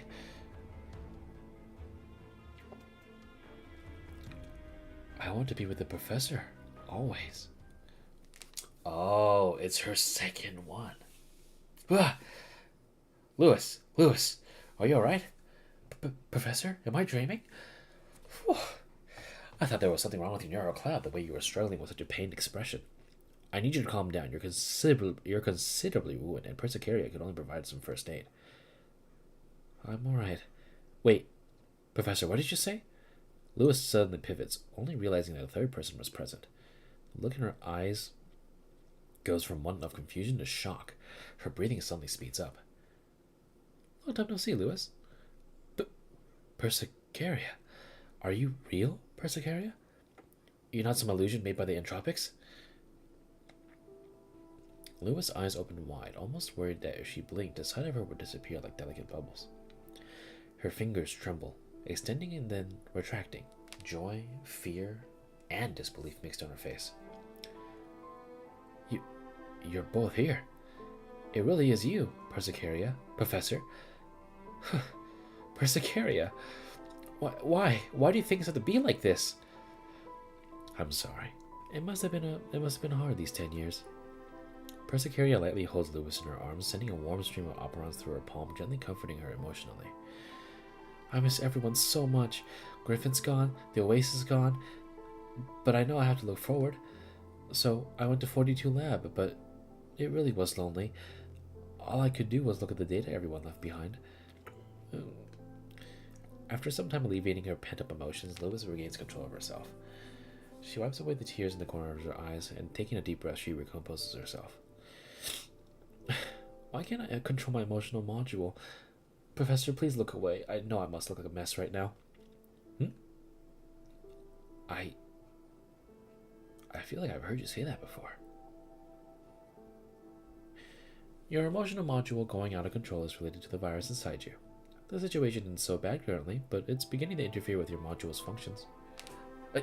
Persicaria, can you just wipe away the virus in 2 swipes like that? With your... No, I can't say that. Regrettably, no. Even with those abilities, I could not solve the problem you want me to. Let's do things Dr. Persica's way this time. How did things... Lewis, how about you tell us what you encountered first? How were you attacked? It looked like you just went through something harrowing, judging by your reaction when you woke up. Oh, alright. Lewis gives us the rundown on her encounters, both the illusions and the sneak attack. Did you get to see what the virus attack you looked like? No, I didn't. Viruses imitating the forms of PNC related dolls, even invading neural clouds and reading the data. What a troublesome ability. I look at the data extraction device in my hand. Its progress bar reading only 50%. We didn't have any effort to spare while escaping Cyclops to collect any data. Looks like we'll have to think of another solution. Professor, the circumstances in the cloud have deviated too much from what I and Dr. Persica estimated. So, I'd like you to go back to Rossum, which you passed by on your way here. That's a relatively safe place currently. Leave the mission to me. I'll think of something. Do you think I'll just leave you in a place this dangerous? Especially while you have the virus in you? Professor, don't push yourself. You haven't recovered yet. Well, fully.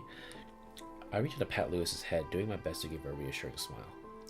If I run into danger, I'll promise you I'll take care of myself. That might as well be I'm gonna mess around coming from you. I'll help protect Professor. Twink! The piercing sound of a good song, suddenly resonating through the area as we easily cover our ears. They're certainly not interested in talking about a book at all. Can you turn off auditory modules whenever you want? Good song. Wait, maybe? I think it's time to test my theory. Lewis, Persicaria, prepare for combat. Yes. Lewis Neurocloud is still being influenced by the virus. Oh, let me take the vanguard. No, Persicaria, I have a place I need you to go to. If things go the way I think they will, we need to make precautions. Can you do it? I understand.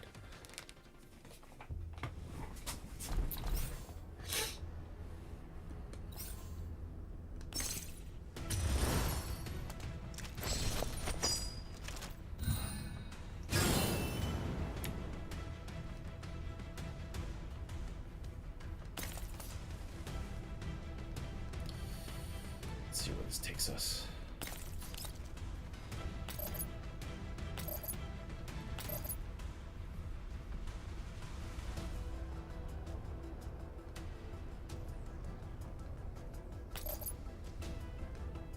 Okay. 碎裂吧。是。行动中。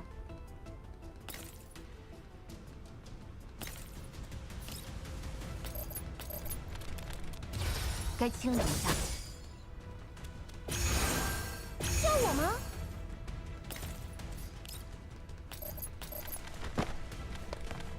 起玩耍吧。 Get sniped 来了。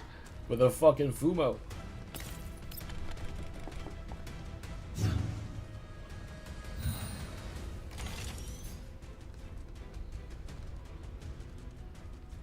我在呀，让我好好招待你们。请吩咐。咋了？行动中。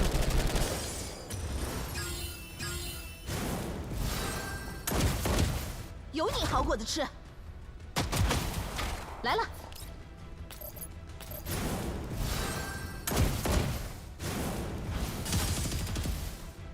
刀已经磨好了。行动中。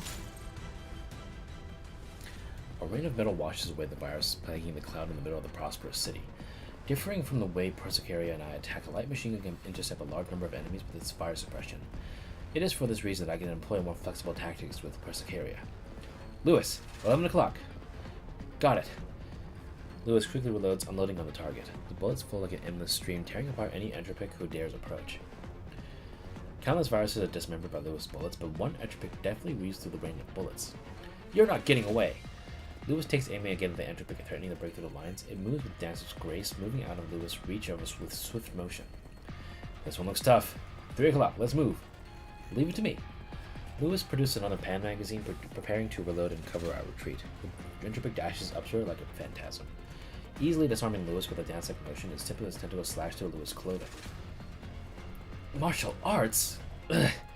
The tentacle morphs from a slash to a stab, solidly making impact and forcing Lewis back. The strike gives Lewis an opening. She twists to the side with a sudden motion, grabbing the tentacle with one hand and sending an Operon-empowered fist toward the virus flank. Don't underestimate me. Lewis, it's a feint! Bang. Twing. A bullet strikes the other virus, but all it accomplishes is interrupt the entropic's sound-based attack. Lewis quickly retreats with a roll, picking up a weapon. One fights with martial arts and dancing, and the other one fires Guzong like sound waves. Never imagined that I had to fight these sisters one day. Lewis, how are your reserves? I'm alright, but I burned through a lot of ammo just now. The two uniquely endowed viruses slowly approach us, waving their tentacles. In both their stances and movements, these two entropics are instinctively covering each other. With one approaching and one recovering, their tentacles form an impenetrable net, forcing us back time and time again. I take a look at my last magazine in my hand, drawing my dagger with a touch of resignation. This is the place. I hope Persicaria makes it here. If it is your wish, I'll make it happen.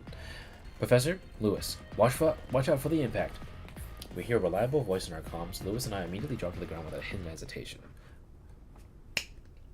An arrow of crimson operons emerges from the true entropic's blind spot, instantly impaling the two like a comet cleaving through the void.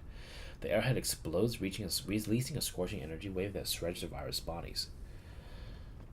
We did it! Their cores are gone. They won't be able to hold on much longer. One of the incapacitated viruses slowly shifts itself, covering the other virus with what remains of its body. Its pupils dilate, as if it had countless questions it wished to ask, but it only hummed weakly. I produce the extractor, immediately beginning the code extraction process. Made from Zhangyu and Dian's data. Almost identical in both combat styles and mutual coordination. Just what are you? Who made you? A great mountain, its waters aflow, a mutual understanding. We've lost, as suspected of the professor. Answer me! The two appear to have no intentions of answering my questions, only babbling on incomprehensibly with dubious pronunciation. Those who came before dreamed of being a butterfly. Oh, this vast virtual world, whose dream might you be?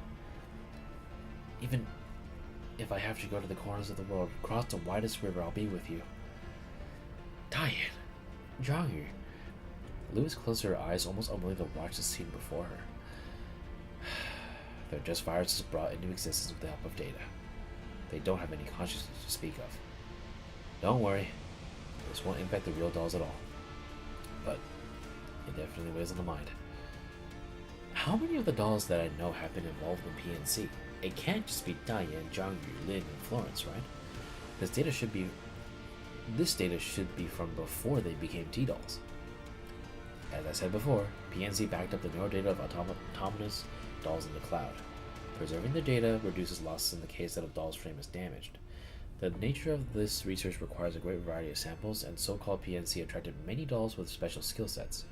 Intangible cultural heritage performance dolls, another cultural heritage doll turned martial arts doll, a clinical trial doll with sensory receptors approximate to be a human's. Lewis was one of them, I'm sure. Yeah. I thought that if my neurocloud could backed up, I could bring toys and hope to children stuck in war zones. So, our research was not limited to Project Neural Cloud.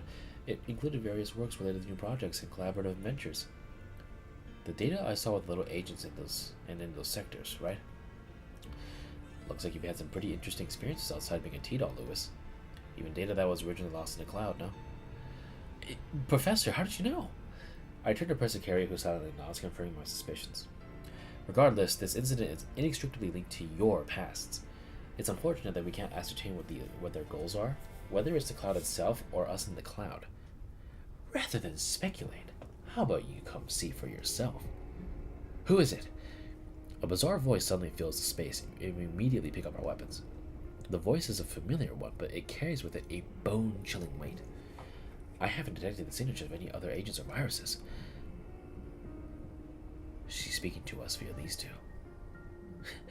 I was more than satisfied with the Professor and Lewis, but here comes an unexpected bounty. Professor, like I said before, welcome to the world of data. I will be waiting for you in that place. That place? Who are you? All you must do is follow my kin. Of course, you could turn down my offer and continue to extract data from them. I can guarantee, however, that you will fail. I look forward to meeting you, Professor. As the bizarre voice departs, the virus is still struggling on the ground a moment ago, immediately shatter and fade, turning to motes of operon dust. I solemnly pick up the extractor on the ground, its data collection bar reading 85%. The progress bar continues to shine amidst mocking our efforts. But it also signifies the approach of the end. 大家平安无事，更令我感到开心。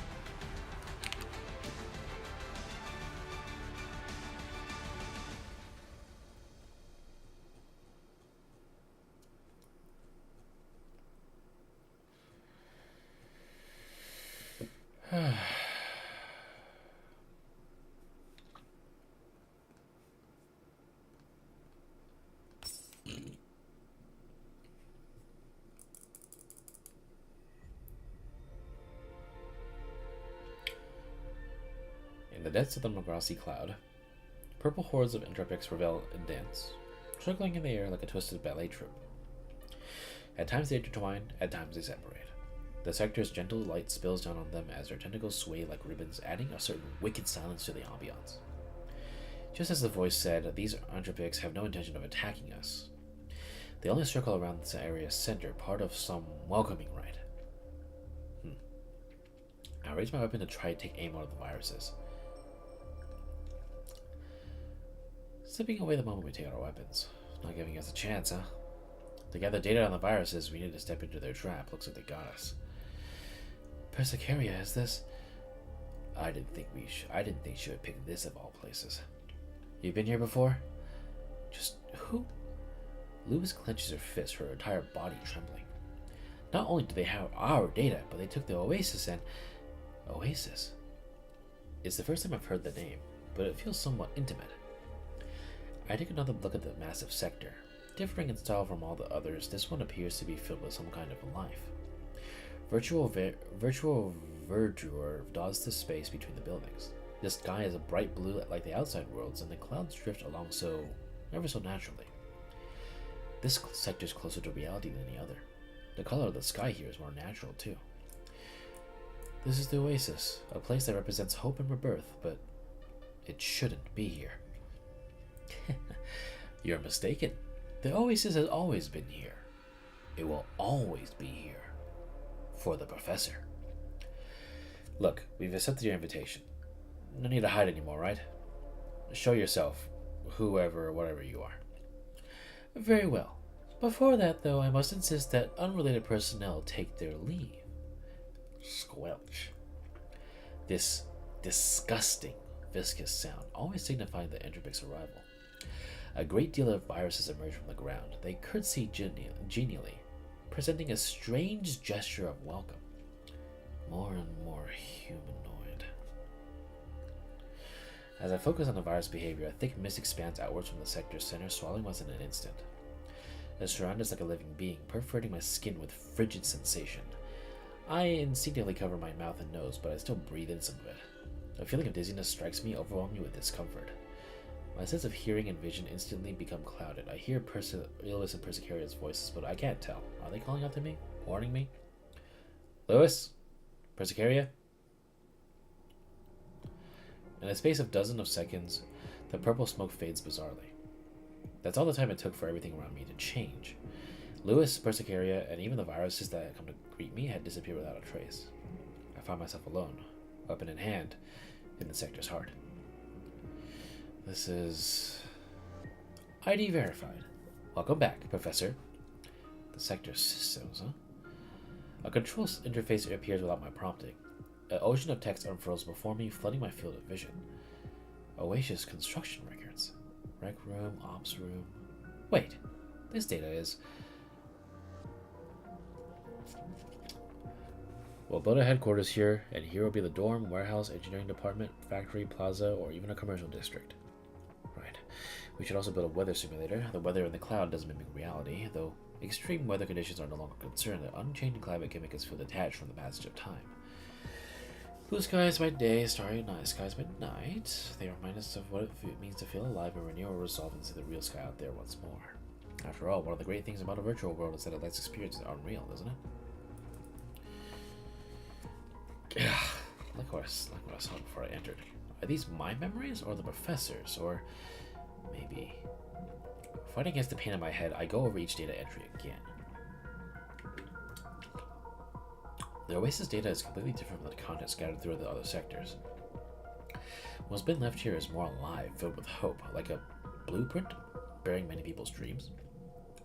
AI, cyber safety, environmental exploration, military industrial assassination, veterinary medicine, solutions, herbs, nautical navigation, even aerospace technology.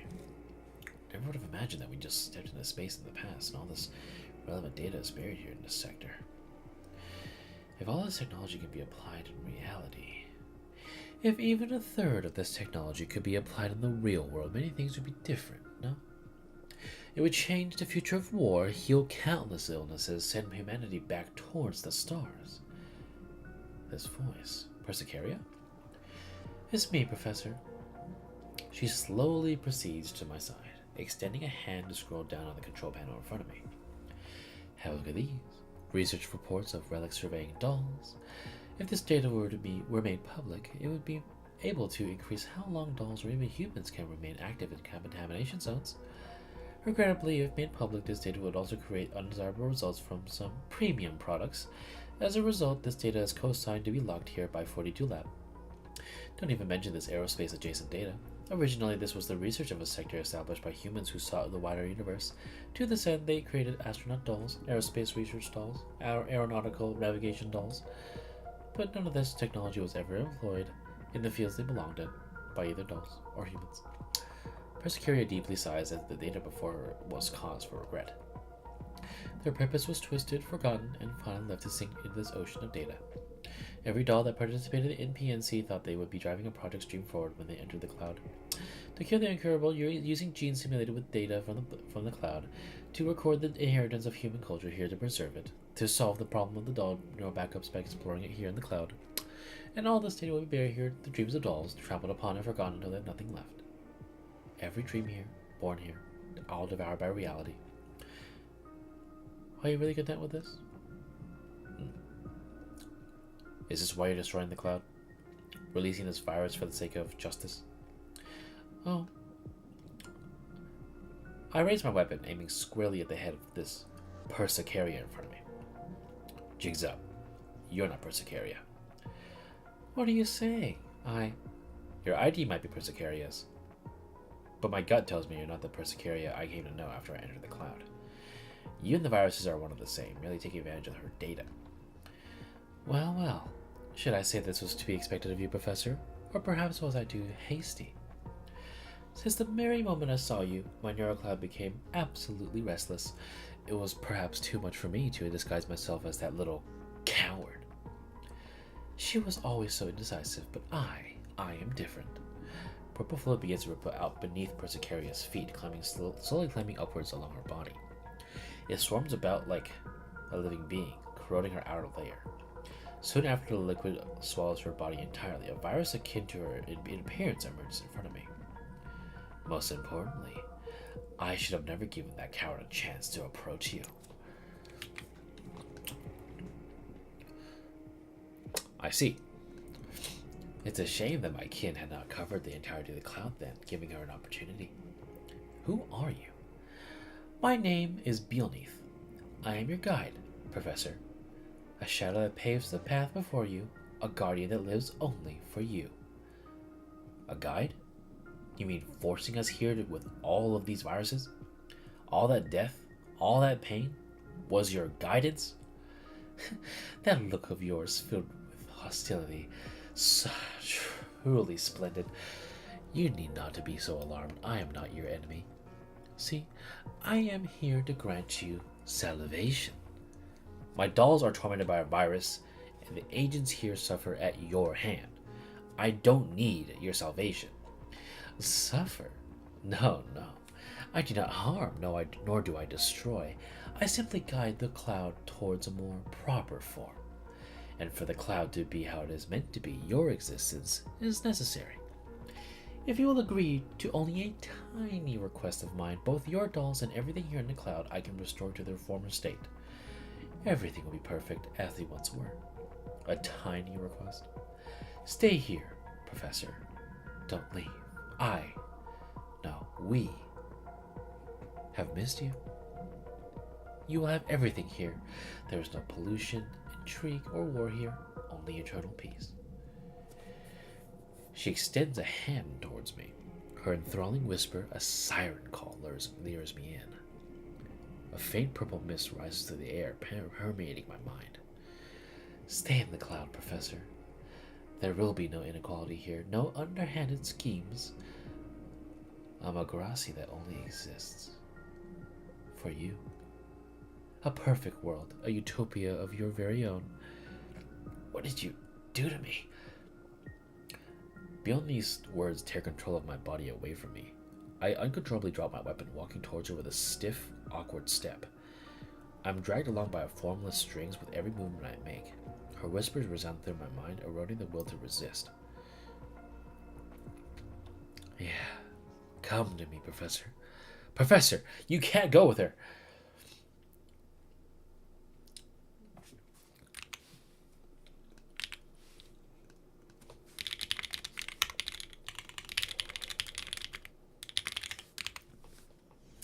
An arrow sails through the air, exploding beneath Beelneath and me.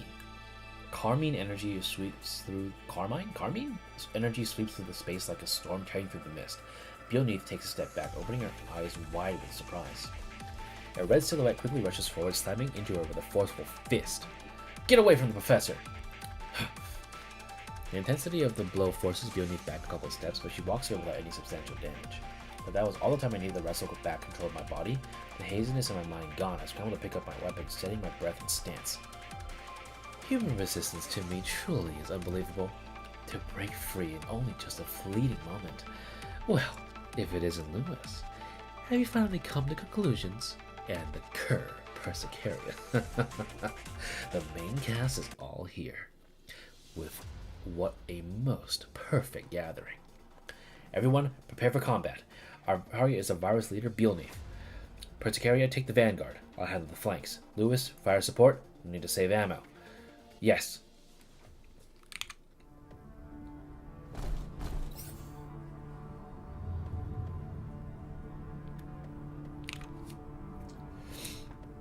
Oops, didn't mean to drag her out. I can deploy 4 only. 任务开始。 Eliminate all enemies. Okay. 开整。那就来吧。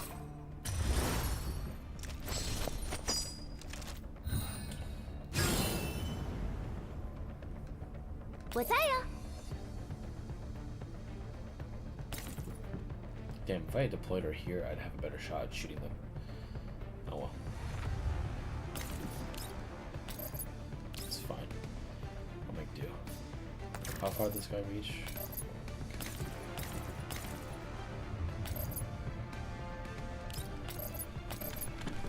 来，一起玩耍吧。来了，收到。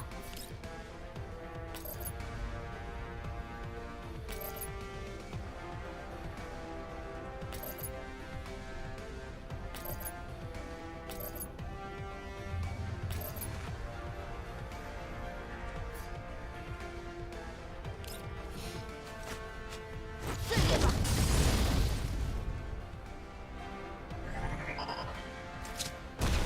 哦，是，行动中，还在期待什么呢？为您服务。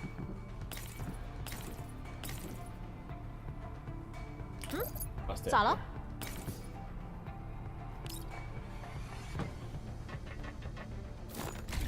Oh, I didn't. Okay, whoops, my bad. 有你好果子吃。来了，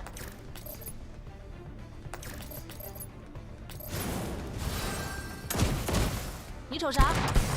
请吩咐。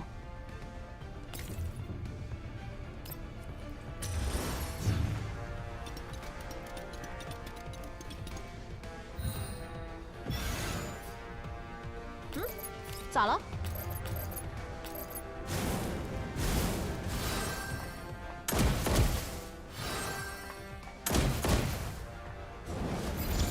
菜板还是油锅？选一个。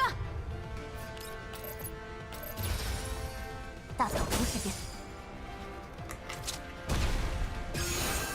是。 Great throngs of viruses congregate beneath the beneath, filling the air with a low humming and acrid smell. It only takes a few clashes for us to discover that we cannot deal any effective damage to beneath. Instead, the viruses at her beck and call begin to wear us down. Done already. That was faster than I imagined. She glides about ethereally. Every attack of hers is mechanically precise. Our operons are quickly being consumed, and we only have so much stamina. 180 rounds left, but I still have operons. I can fight. I won't let you harm the professor. Professor, please stay back. Lewis, take the flanks with me. Her weakness is her core. Don't give her a chance to breathe. I heard that. Not that your little tricks would make a difference even if I hadn't. Time to get this game over with. Huh? Before we understood what her words meant, two viruses suddenly arise from the ground, leaping into action. One of them swings its tentacles, striking Lewis squarely in the chest. This data is ours. You're imitating us. The virus before Persicaria morphs its tentacles into blades, clashing against Persicaria's weapons. The methodology, angle, and rhythm of attack are perfectly identical, like a mirror image feeding its original counterpart. The sound of steel and steel reverberates as sparks fly. Persicaria's blade trembles somewhat as the virus continues its offensive tempo with relative ease. This thing has perfectly replicated my combat style. More capable than I imagined. What will you do if these viruses continue to multiply, I wonder? Unity claps casually. Countless viruses swarm into the oasis like a cloud of locusts, fully surrounding us in their midst. Viruses fill our field of view as far as the eye can see, blocking every possible path of retreat. Why do you have our data? Who are you? Why do I have it? Did you not give it to me? Me? Just what data did you bring into 42 Lab? Those precious little gifts of yours. All nutrients for me. 42 Lab? You're... Yeah. I am made of the experimental data you brought into reality from PNC. All those forgotten bits and pieces sprouted into a newborn cloud. Until they bloomed into me. The makings of a neural data do not exist within experimental data. It is not possible for intelligence to develop there. It is nothing but data. Who are you? Of course it wouldn't be possible if what you said were true. But what if there was a little something else mixed in? Where to even start? I was prepared to follow you from the moment you pulled me out of the depths of despair. When the storm has passed, the sunlight that comes through the clouds is exceptionally dazzling. I think I'm finally seeing the same things that you are. She conducts herself like an actor in a musical, extending a hand towards me, speaking frigid words in Persicaria's tone. Her voice modulates it at will, but it rings hollow in a mechanical way. I know I must look a mess right like I'm now, so please, don't look at me, Professor. Give me some time. I'm sorry, Professor. I'll get you a new shirt. That's Lewis' voice. What lovely words, what delicious emotions. I wonder if any new mecha series got released in the real world. If you see any good ones, make sure you pay closer attention to them and for me and favorite them. Don't worry, Prof. No matter where we are, our hearts will always be one, so don't feel bad about leaving. I hope all be well for you after returning to the real world. Having been through war myself, I know how cruel it can be. That said, I'm sure you'll be fine. I know this sounds kind of cringy, but I really was happy when I was with you. Make sure you remember us when you get back to reality, yeah? Enough! As she continues to switch voices in an irrepressible anger in me demands that I stop her. You will not render their heartfelt feelings into a heartless fucking joke. A joke? Never. They are of utmost import to me. Love, longing, trust, friendship, loyalty, intimacy, they are what make me. And I will make those dolls' wishes come true in their stead by keeping you here forever. A perfect world, an eternity for us and us alone. We've never wanted that. No. You simply gave up. I will do it in your stead, regardless of the methods necessary. Like so. She waves a hand, and I can make you understand so quickly. With that irksome lump of metal out of the way, you'll never be able to leave the cloud again. Of course, just in case. Oh no! Whoosh! A black shadow suddenly emerges from the ground, catching me off guard. Persicaria lunges toward me without hesitation, but the shadow's attack still pierces us both cleanly. Pain sweeps through my body. Operons leak from my wounds like blood. I feel an immense pain radiating outwards from my chest, but can also feel something leaving my body at the same time. The permissions have been edited. Now, the professor's permissions are mine. From now on, the cloud will be our very own little black box. Come, my adorable kid, let's lock this place up. She lightly claps her hands again, and the entropics lurking underground quickly take to the air. Like marine creatures in their natural environment, they circle the air above Magrassi, locking down each and every exit. Permission ID Professor, Black Box Evolution Theory successfully called. Initiating data packaging. A red arrow flies forth yet again, but Beelneath easily catches it in her hand. It squirms and struggles in her hand, but makes no headway. All of Magrassi's operons are under my control. There is nothing you can do. Magrassi will be fully sealed. There will be no interfering with it from anyone else, inside or out. And then, we'll have all the time in the world to talk. Because you have no choice but to stay. Even I can feel the terrifying power she musters as she raises her hands. Operon surge like a tsunami, pressing down on us. Neither my bullets nor Persicaria's weapons can move Beelneath right now, even slightly. There is no need to struggle. You ought to just give up, like Lewis has. Look at her, sitting so still after seeing what I can do. Wait, no, what are you doing? Neural limiters removed. Neural cloud overclocked. Overloading. Permission ID 42 Lab Complete Network Security System. Password. Atanina. Forced booting transport tunnel. A crevice in space appears before Lewis. On the other side of the tunnel on the other side is the tunnel that we went through when we entered the cloud. Looks like we got some time. Retreat. I quickly close in on Lewis and Persicaria, leaping into the crack. As invisible forces begin to tug and pull on us as they intend to pull us apart, I can feel that we've escaped Beelneath's constraints. No! Lewis, get over here! No, that won't be enough. Beelneath was something I brought into the cloud. I'll think of a way to take care of this. Professor, Persicaria, go. Go back to reality. Lewis, don't be fucking stupid. The crevice is shrinking. Lewis, you... Permissions activate. Tunnel shutdown initiated. Goodbye, Professor. The tunnel's opening is forced shut. Accompanied by the roaring of explosions, I log out of the cloud with Persicaria. The void swallows Lewis' silhouette along with all that awry with the cloud. 庆功宴，整点啥好呢？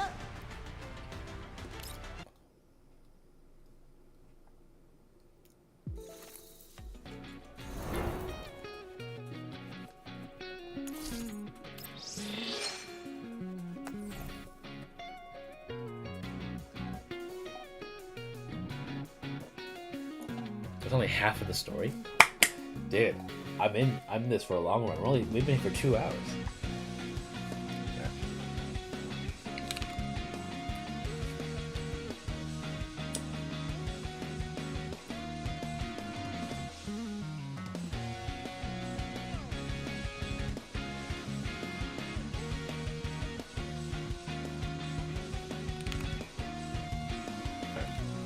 Small lunch break.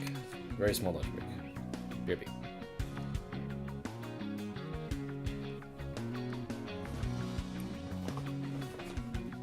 It's because my voice is getting a little hoarse from voicing this.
Wearing the headset.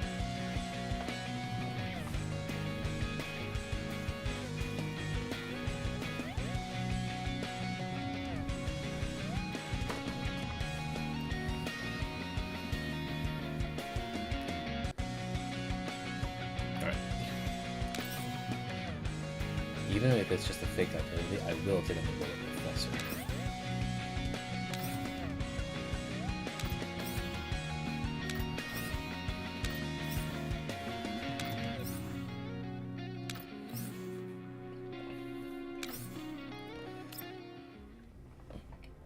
A shrill ringing disorients me for just a moment. I can only feel myself continually falling, my body caught up between countless streams tearing and pulling as my consciousness struggles to perceive a thing. But I soon feel a soft mass at my side, its gentle touch stabilizing me like an anchor. Professor! Professor, are you alright? Persicaria. Where's Lewis? Lewis did not log out. She used her final operons to get us out in time to close the tunnel. She's still on the other side. Persicaria points toward the other end, but the exit is nothing like what it was when we first entered the cloud. An untraversable crevasse had been created by twisting space and visibly collapsing. The torn space shines with an uncertain light as countless data fragments fall off its edges into the abyss below. Persicaria, help me. I'm afraid there isn't anything I can do. She interrupts me before I finish, shaking her head powerlessly. Your permissions are in Beelneath's hands now. Magrassi is under her control. Lewis thought of every way she could pull you out of the cloud. She would not want you to take risks again for her sake. Are there no other ways?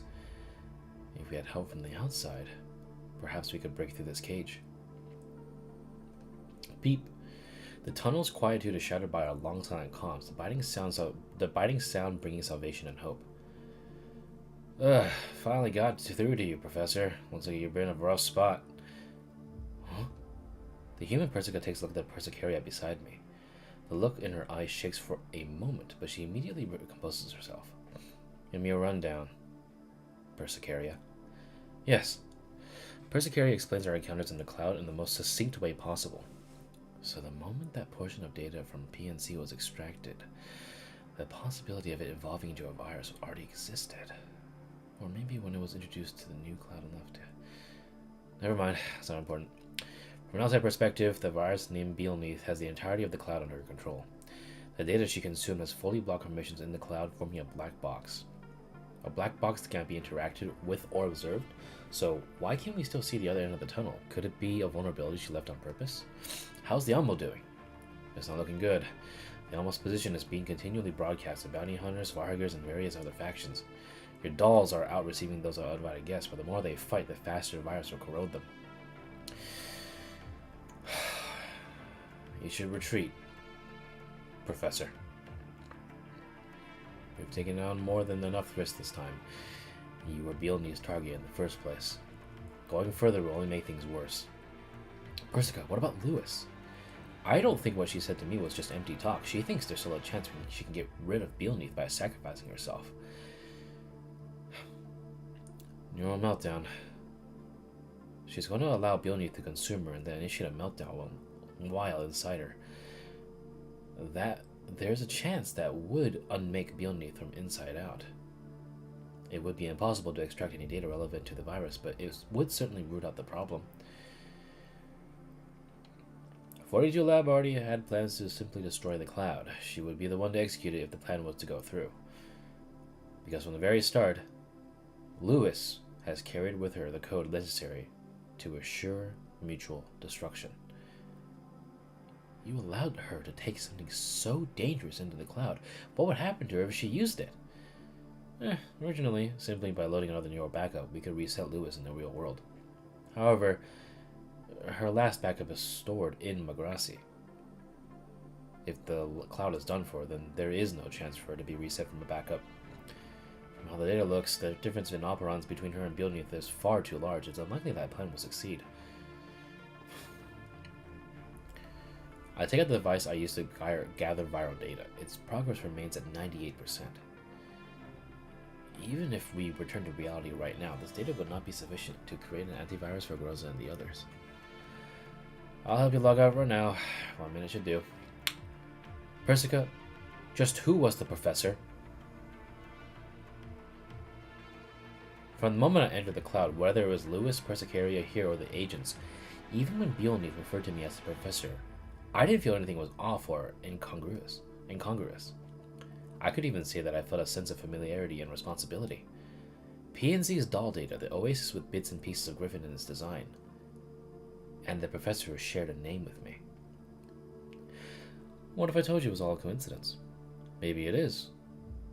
Or perhaps there's something I'm just not aware of, but I am the professor right now. That being the case, I'm going to follow my intuition and beliefs. I'm going back. If you log out now, you can still leave this place by car with support doll cover. But if you drag this on, whether you're lost in the cloud or the Elmo falls, you'll be waving goodbye to your body. Even so, you're still going? Yes.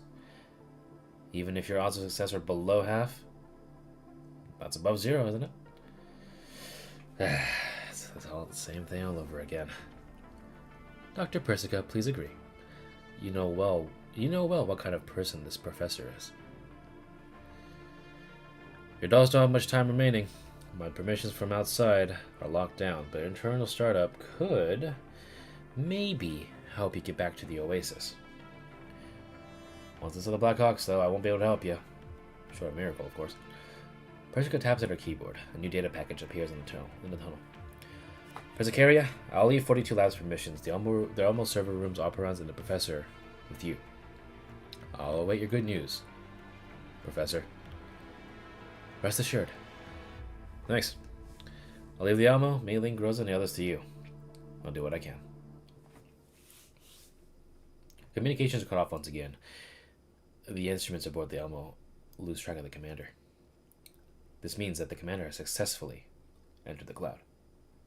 Will the commander really be alright? All we can do is believe. Groza, the commander has entered the cloud again. You'll need to hold on for a while longer. How's the situation? We can just about manage to hold the lines. There aren't many Varhagers in this area.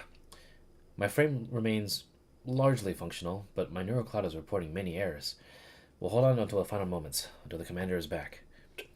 Leader, 3 o'clock. More bad guys coming to smash things up. Krolik, 3 o'clock. Cover us, Nemesis. Groza tries to get a hold of herself, taking command of the situation on the scorched battlefield. The burning scent of smoke fills the dust-filled air, the sound of gunpowder constant. No one would answer her commands. An explosion. The Elmo! The rocket explodes on the Elmo's deck, shaking the vehicle's chassis violently as a great cloud of sparks blooms. Krolik, do you copy? Vepley, go check on her. Leader. Krolik, she's... Vepley, take her and retreat. Give us cover, Nemesis. Leave the enemies at the front to me. Groza exposes her position in the ruins, the assault rifle in her hand spewing fire. The shower of lead immediately takes down several enemies, drawing the foe's attention. Remoting... A sudden spike of pain from a neurocloud forces her to crumple into a kneeling position. Error reports flood her vision, her body freezing up like a jammed machine. Huh? They're down! Oi! You lot, now's the time! Neuro disruption is rising, all the error reports are getting in the way of frame functions. Disable all self-check functions, ignore all error reports, forcibly execute every command. Groza quickly responds, but latency from her frame and neurocloud stop her from regaining mobility. Don't know what happened, but this was one hell of a chance for us. Her frame might still be worth a pretty penny. Move, come on. Come here. The crisp sound of a pistol firing rings out, taking down the Vargas trying to approach Groza. Groza remains control of her body, quickly sliding into cover. Thanks, Coffney. Coffney? With no response from her companion, Groza quickly turns to check on her.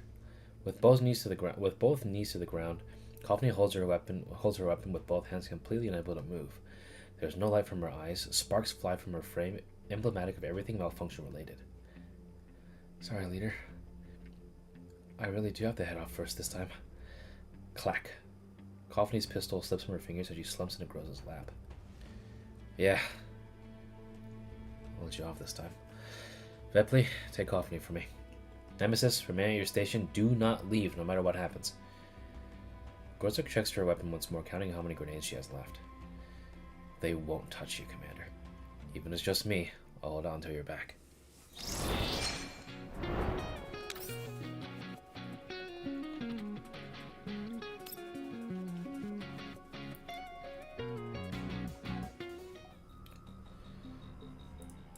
Come, smile with me. Come, embrace me. You said that to me and never left my side. So I let the flower blossom and cast my seeds to the sky of Magrassi. The Song of Magrassi. A nice place, no? Especially when I sing it with the voice of that virtual idol Nanika. Sweet yet ethereal, combined with those memories. Most perfect. You... Now, quiet down. I did not seek your opinion. You're nothing more than a hostage right now. Bionith extends a hand. Purple patterns on the surface of Lua's skin become visible, making her lightly grunt from pain. I didn't think 42 Lab would equip you with such terrifying things. Regrettably, your meltdown's already been stopped. Your sacrifice. How so very naive. Just like the decision you made in the first place. We did it to protect... That's why I'm saying your protection isn't worth a thing. If the professor had been forced to stay here, there'd be no separation, no sadness, and no pain. And if there was ever danger, we only need to hide the ocean of data. Who would be able to find us? But thanks to you, those negative emotions of yours, I was born. And in your place, I will keep the professor here. A conversation that's been had before, but without Bionith disguising her identity or speaking through an illusion. Negative emotions, pain, sadness. No. It's not. We said that we would exile. Come now, cease your struggle. Or I might just eat you whole right now. Why do you still? Why do I still keep you around? Because you're the one responsible for my birth. Without you, I would not exist. A mere jest, of course. Your existence is of no matter to me, but that's not true for that person. If I were to fully devour you, she would spare no effort to destroy me. But if there's even a chance that you are alive, then she will rescue you with no concern for her safety. Even knowing it was a trap.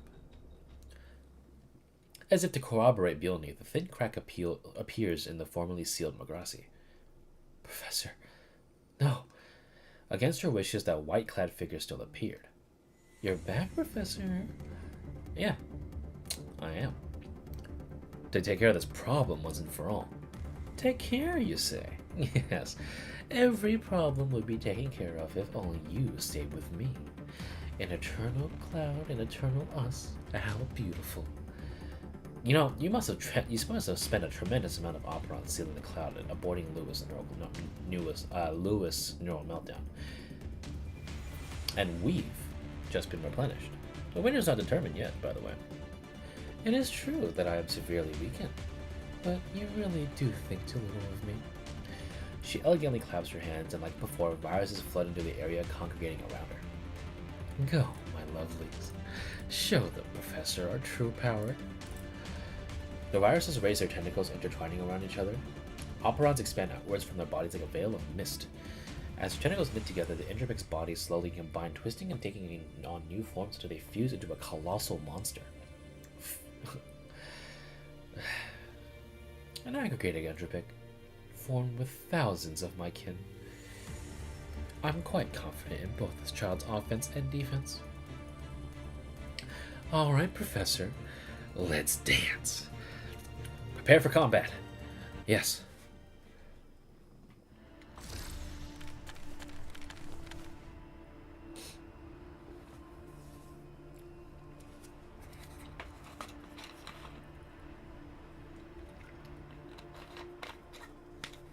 You are one giant ugly motherfucker.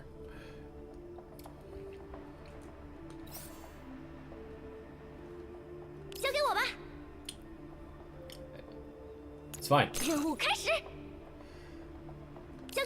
I have my dog. It's 1556. Nah, dude. 17,876. Or 67. Oh. Fuck yeah. Alright, 2 closest dolls should receive...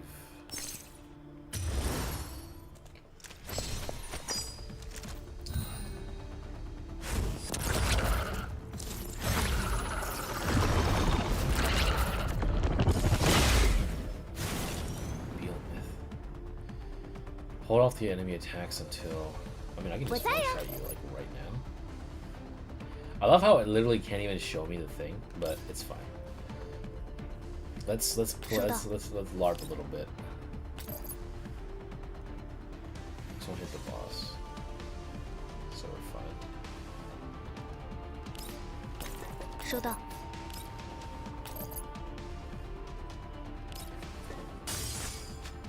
碎裂吧。是。明白。还在期待什么呢？来了，请下令。 Yo, Lewis, heads up. 把身后交给我吧。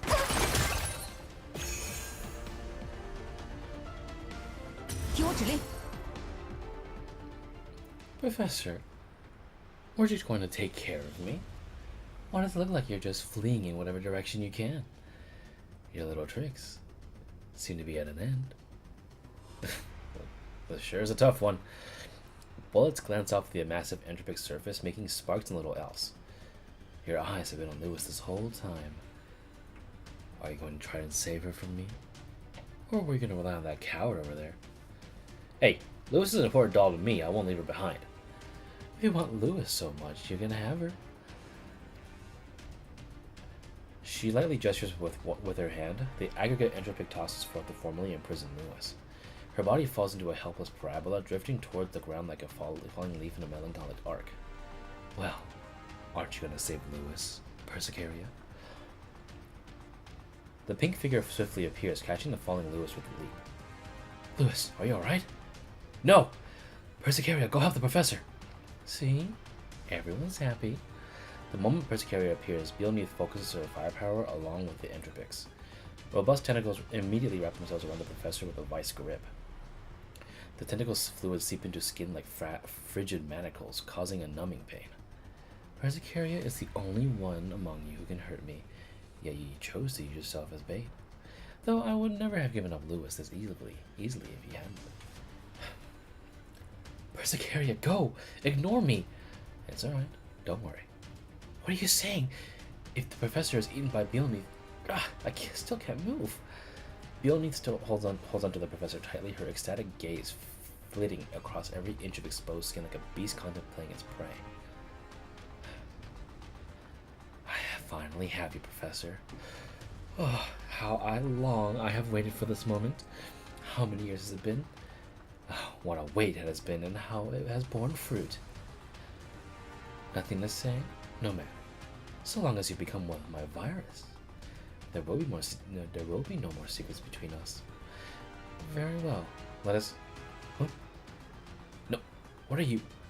Beelneath pushes the professor in her grasp away with considerable force, but a sharp blade had already plunged straight into her body. Operon spray outwards like a liquid. You bastard! You're not the professor! Doesn't feel good to be tricked, does it? Exactly as we imagined it. Persicaria. The only person to use this tactic several times in the cloud was you. But I do have a variety of interesting memories in regards to that. The professor lightly caresses her face, and a normal ripple of data follows. The layered disguise falls away, gradually revealing a familiar head of pink hair and a pair of resolute eyes. Persicaria, there's 2 of you? Wait, are you the professor? Before the professor and Persicaria re-enter the cloud. Professor, do you have a plan? If we just walk in casually like this, we have no chance of winning. No chance of winning, but there is one possibility. Persicaria, can you use that technique you used on the entropic with Lynn's data again? I'm no expert in this field, so the odds of success are low. Even a success carries tremendous risk. Let's see if I have some way to weaken her. I do have one idea, but we need to get Lewis back first. Persicaria, can you forge a human signature? A normal doll would be able to, but I might be able to trick Beelneath briefly. What are you planning? You need to buy a little time for me. To think you tricked me with signatures. I nearly forgot that you're closer to humans than all the other dolls, like Lind. Beelneath raises both hands into the air, beckoning countless entropics to surround us. The great aggregate begins to flail its tentacle again, ready to attack at any time. There'll be no chances for you this time. If I simply take you into my body, you'll never leave again. Come, show me your other tricks. Alright, take me then. Eh? I put down Lewis, who I held in my arms.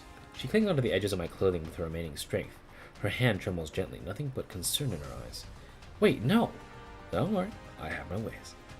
I throw in my sidearm, opening my arms wide. I walk slowly toward Beelneath, like I'd given up all resistance. Well, weren't you gonna eat me? Beelneath looks over at Persicaria, setting off to the side. Her weapons had been stowed long ago. What's wrong? Scared? No matter what plans you have, the moment I devour you, it'll be all over. A torrent of sinister purple surges toward me, and countless tentacles wrap themselves around me with the viscous fluids in tow. A penetrating commotion reaches my ears. I suddenly feel a weight bear down on my mind, and the heat leaves my body. Ah, Professor, you're finally mine. I can feel it. You're already infected. Yeah, this really sucks, but I've been waiting for this moment. The virus extractor slides out from my sleeve, and I quickly grasp it. Reading the 100% progress bar on it, I plunge it into my own chest. I'm believing in your tech, Persica. A warm stream of operons flows forth from the device surrounding my body with light. White flames sprout on the tentacles surrounding me, causing a stream of pain shrieks from the viruses. The purifying flames spread. Beelneath's body begins to twist, and she emits an ear-splitting screech. Oh! That's not possible. Your antivirus shouldn't be complete yet. I controlled your collection speed, too. So that's why you wanted Lewis back. You... Urgh. She finally realizes the goal of our previous actions, furiously waving her arms to summon an aggregate entropic to her side of protection. Do you think these temporary measures can defeat me? I have all of your permissions combined here, and all of Magrassi's operons. Beelneath roars with fury, and just as she says, the antivirus effects are beginning to fade. The white flames upon her body are dying down at a visible pace, but this brief period of weakness is enough to make an opening. Of course we know that, but all we needed was to weaken you a little. Wide area invasion. Initiate. No, my neural clouds, stop! As Beelneath looks on with dismay, Persicaria places her hand on my shoulder. Using me as a connection point, she begins to hack on Beelneath. Stop! My kin, protect me now! A tongue of fire interrupts Beelneath, striking down the entropics around her one by one. Lewis, you're not getting in their way. The bullets accurately connect with each and every tentacle approaching Persicaria and me. With Lewis cover, our plan progresses to its final stage. No! Hack successful. Level 2 connection established. Lewis, make some more time for us. Ah, yes. Let's get round 2 started, Beelneath. 任务结束，一起回去吧。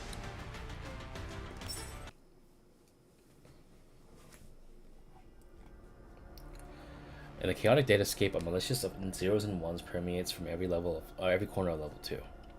Purple mist, viscous liquid entropy, all emanating of frigid killing intent. So this is Beelneath's level 2. It's a significant risk, but the plan to take down Beelneath from inside is finally proceeding. It's just that I don't appear to be together with the Persicaria. The chaotic streams are going to continue even here, huh? I raise my arms, pushing forward through the oncoming hurricane to explore the area. This place really makes your hair stand on end. I can't possibly know where I am in Beelneath's neural cloud, but I can clearly feel a formless pressure coming down on me with every step I take, like a boulder crashing down on my willpower. This must be the pressure a doll endures from neural disruption. Never expected to experience it in such a visceral way. If that was all, it shouldn't have affected me much, but... Thank you. Mock. No. You're just a memory. Thank you, Robin. I hear familiar voices in level 2. This is the past sealed in my memories, heartwarming yet agonizing. No wonder Persicaria thought this plan was unlikely to succeed. The closer I get to your core, the better you know my weakness, using all these memories to attack me. I close my eyes, trying to shake off the voices surrounding me. But the moment I free myself of the first, a second arrives. I'm sure the day will come when we can reach an accord with the Sanctifiers without having to sacrifice any agents. A voice that doesn't exist in my memories. My instincts tell me this was a past I couldn't redeem, hitting me with the pangs of guilt. I do not stop my steps, only continuing single-mindedly. As I get deeper and deeper, the voices and the memories become more and more intimate. The familiar, the strange, the commanders, the professors, everything mixed together. It rushes towards me like a wave, trying to eat away at my sanity.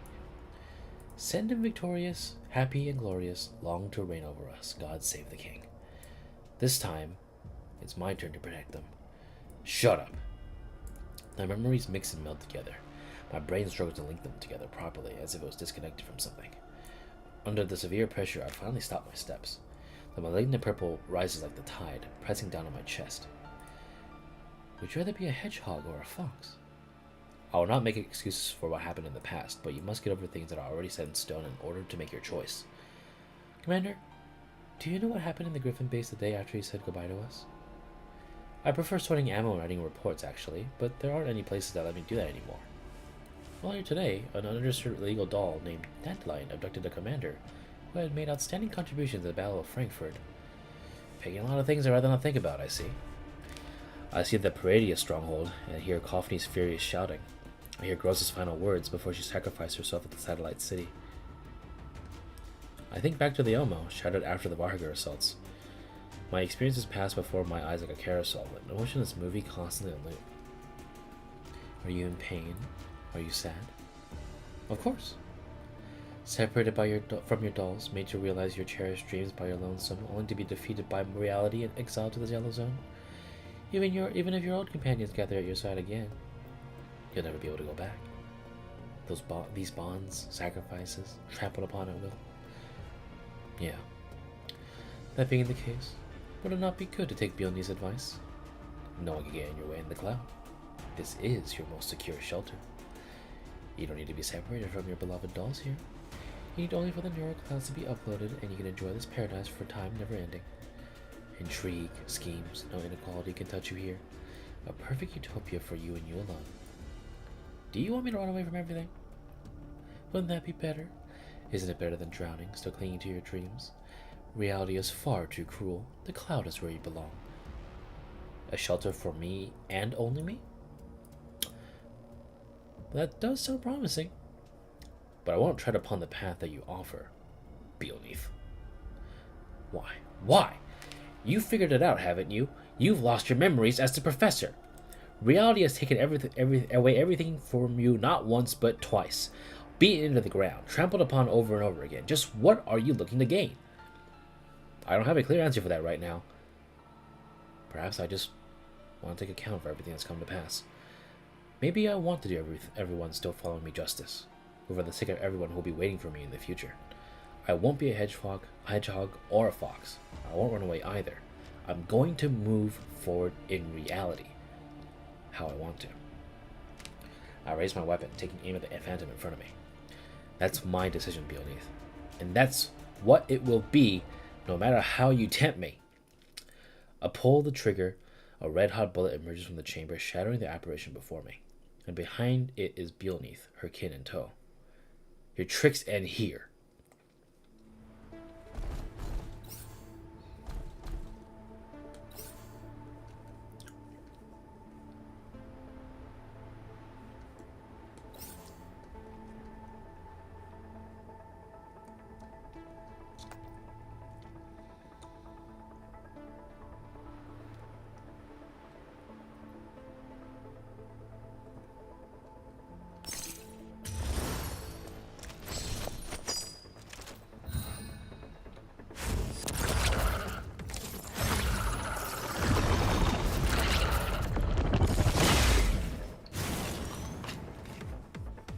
我在呀，来一起玩耍吧！好耶！来了，收到。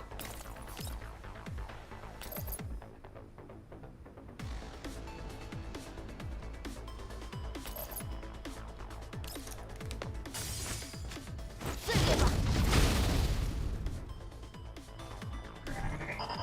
是。还在期待什么呢？来了，即下令吧。咋了？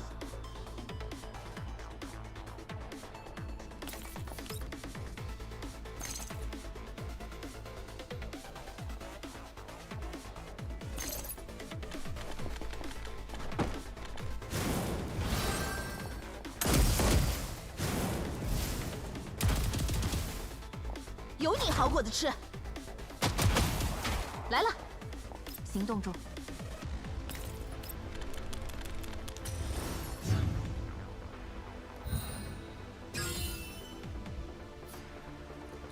我在呀。收到。就这样消失吧。叫我吗？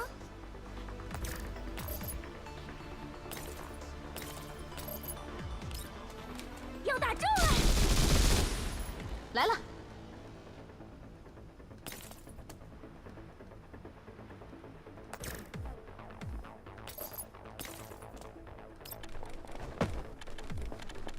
为您服务。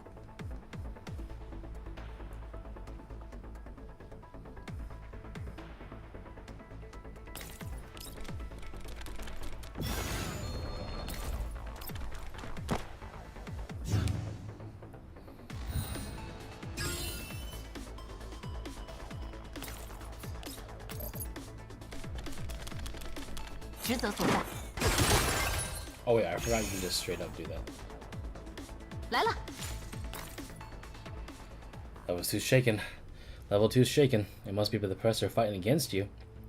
Lewis on the outside can't be easy to handle either, right? With her here, you can't fully focus on dealing with us.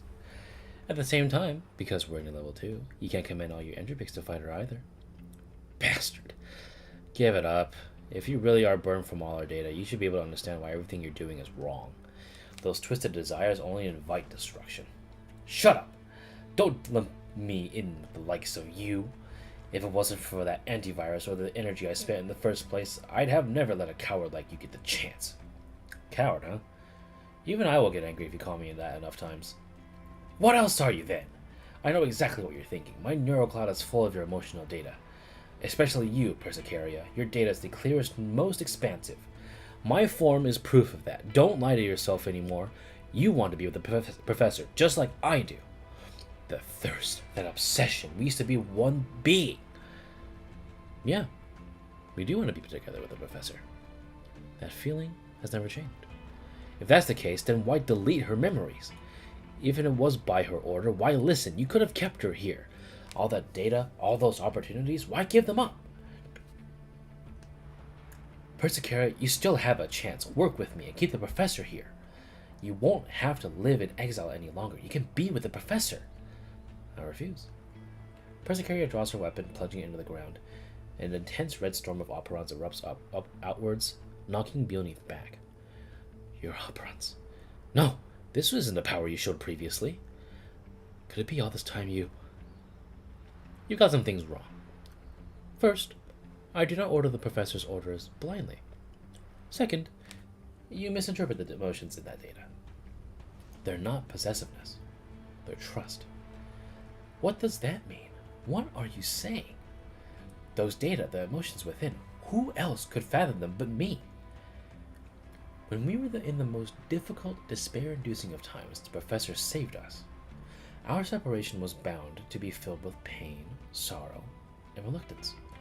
But there was one other emotion in there. Anticipation for when we will meet again. It's that anticipation that keeps us going. Anticipation? What need is there for that when we could just never separate in the first place? Just keep her by your side. Just being by her side isn't enough. Her ideals and beliefs need more than just followers. She needs companions who, no matter what's happened, no matter how much time has passed, can walk forward on the same path and meet at the end point in the future. We want to look upon the same sky as her, witness the same future. Compared to that, a brief separation is nothing. It's nothing but a bridge towards our reunion. The same sky? The same future? What is any of that? What's the point in jumping through all these hoops? To claim her, to have her for eternity. That is what is meaningful. You're just the overflowed leftovers of our emotional data. You have no memories. only the most intense segments left behind when emotions were at their peak. This is why you tried looking for the corresponding memory data in Lewis. Unfortunately, you failed. You never experienced life in the cloud like us. You never seen the professor for what she is, so you simply cannot understand. You were forcibly awakened by someone, injected with things you cannot grasp and comprehend. These emotions turned into nothing more than twisted obsessions inside you. Forcibly awakened? What? What's with these operants? Who's accessing Magrassi? No. Impossible. My black box, my control. Stop. Stop. It's time for the cloud to welcome a new day beneath. The shell locking this world away cracks just a little tiny bit. 庆功宴，整点啥好呢？ allowing the beam of light entry.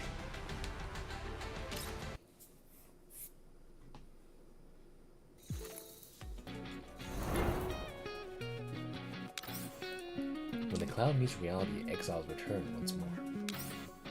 For the sake of the same future, for the sake of the same sights.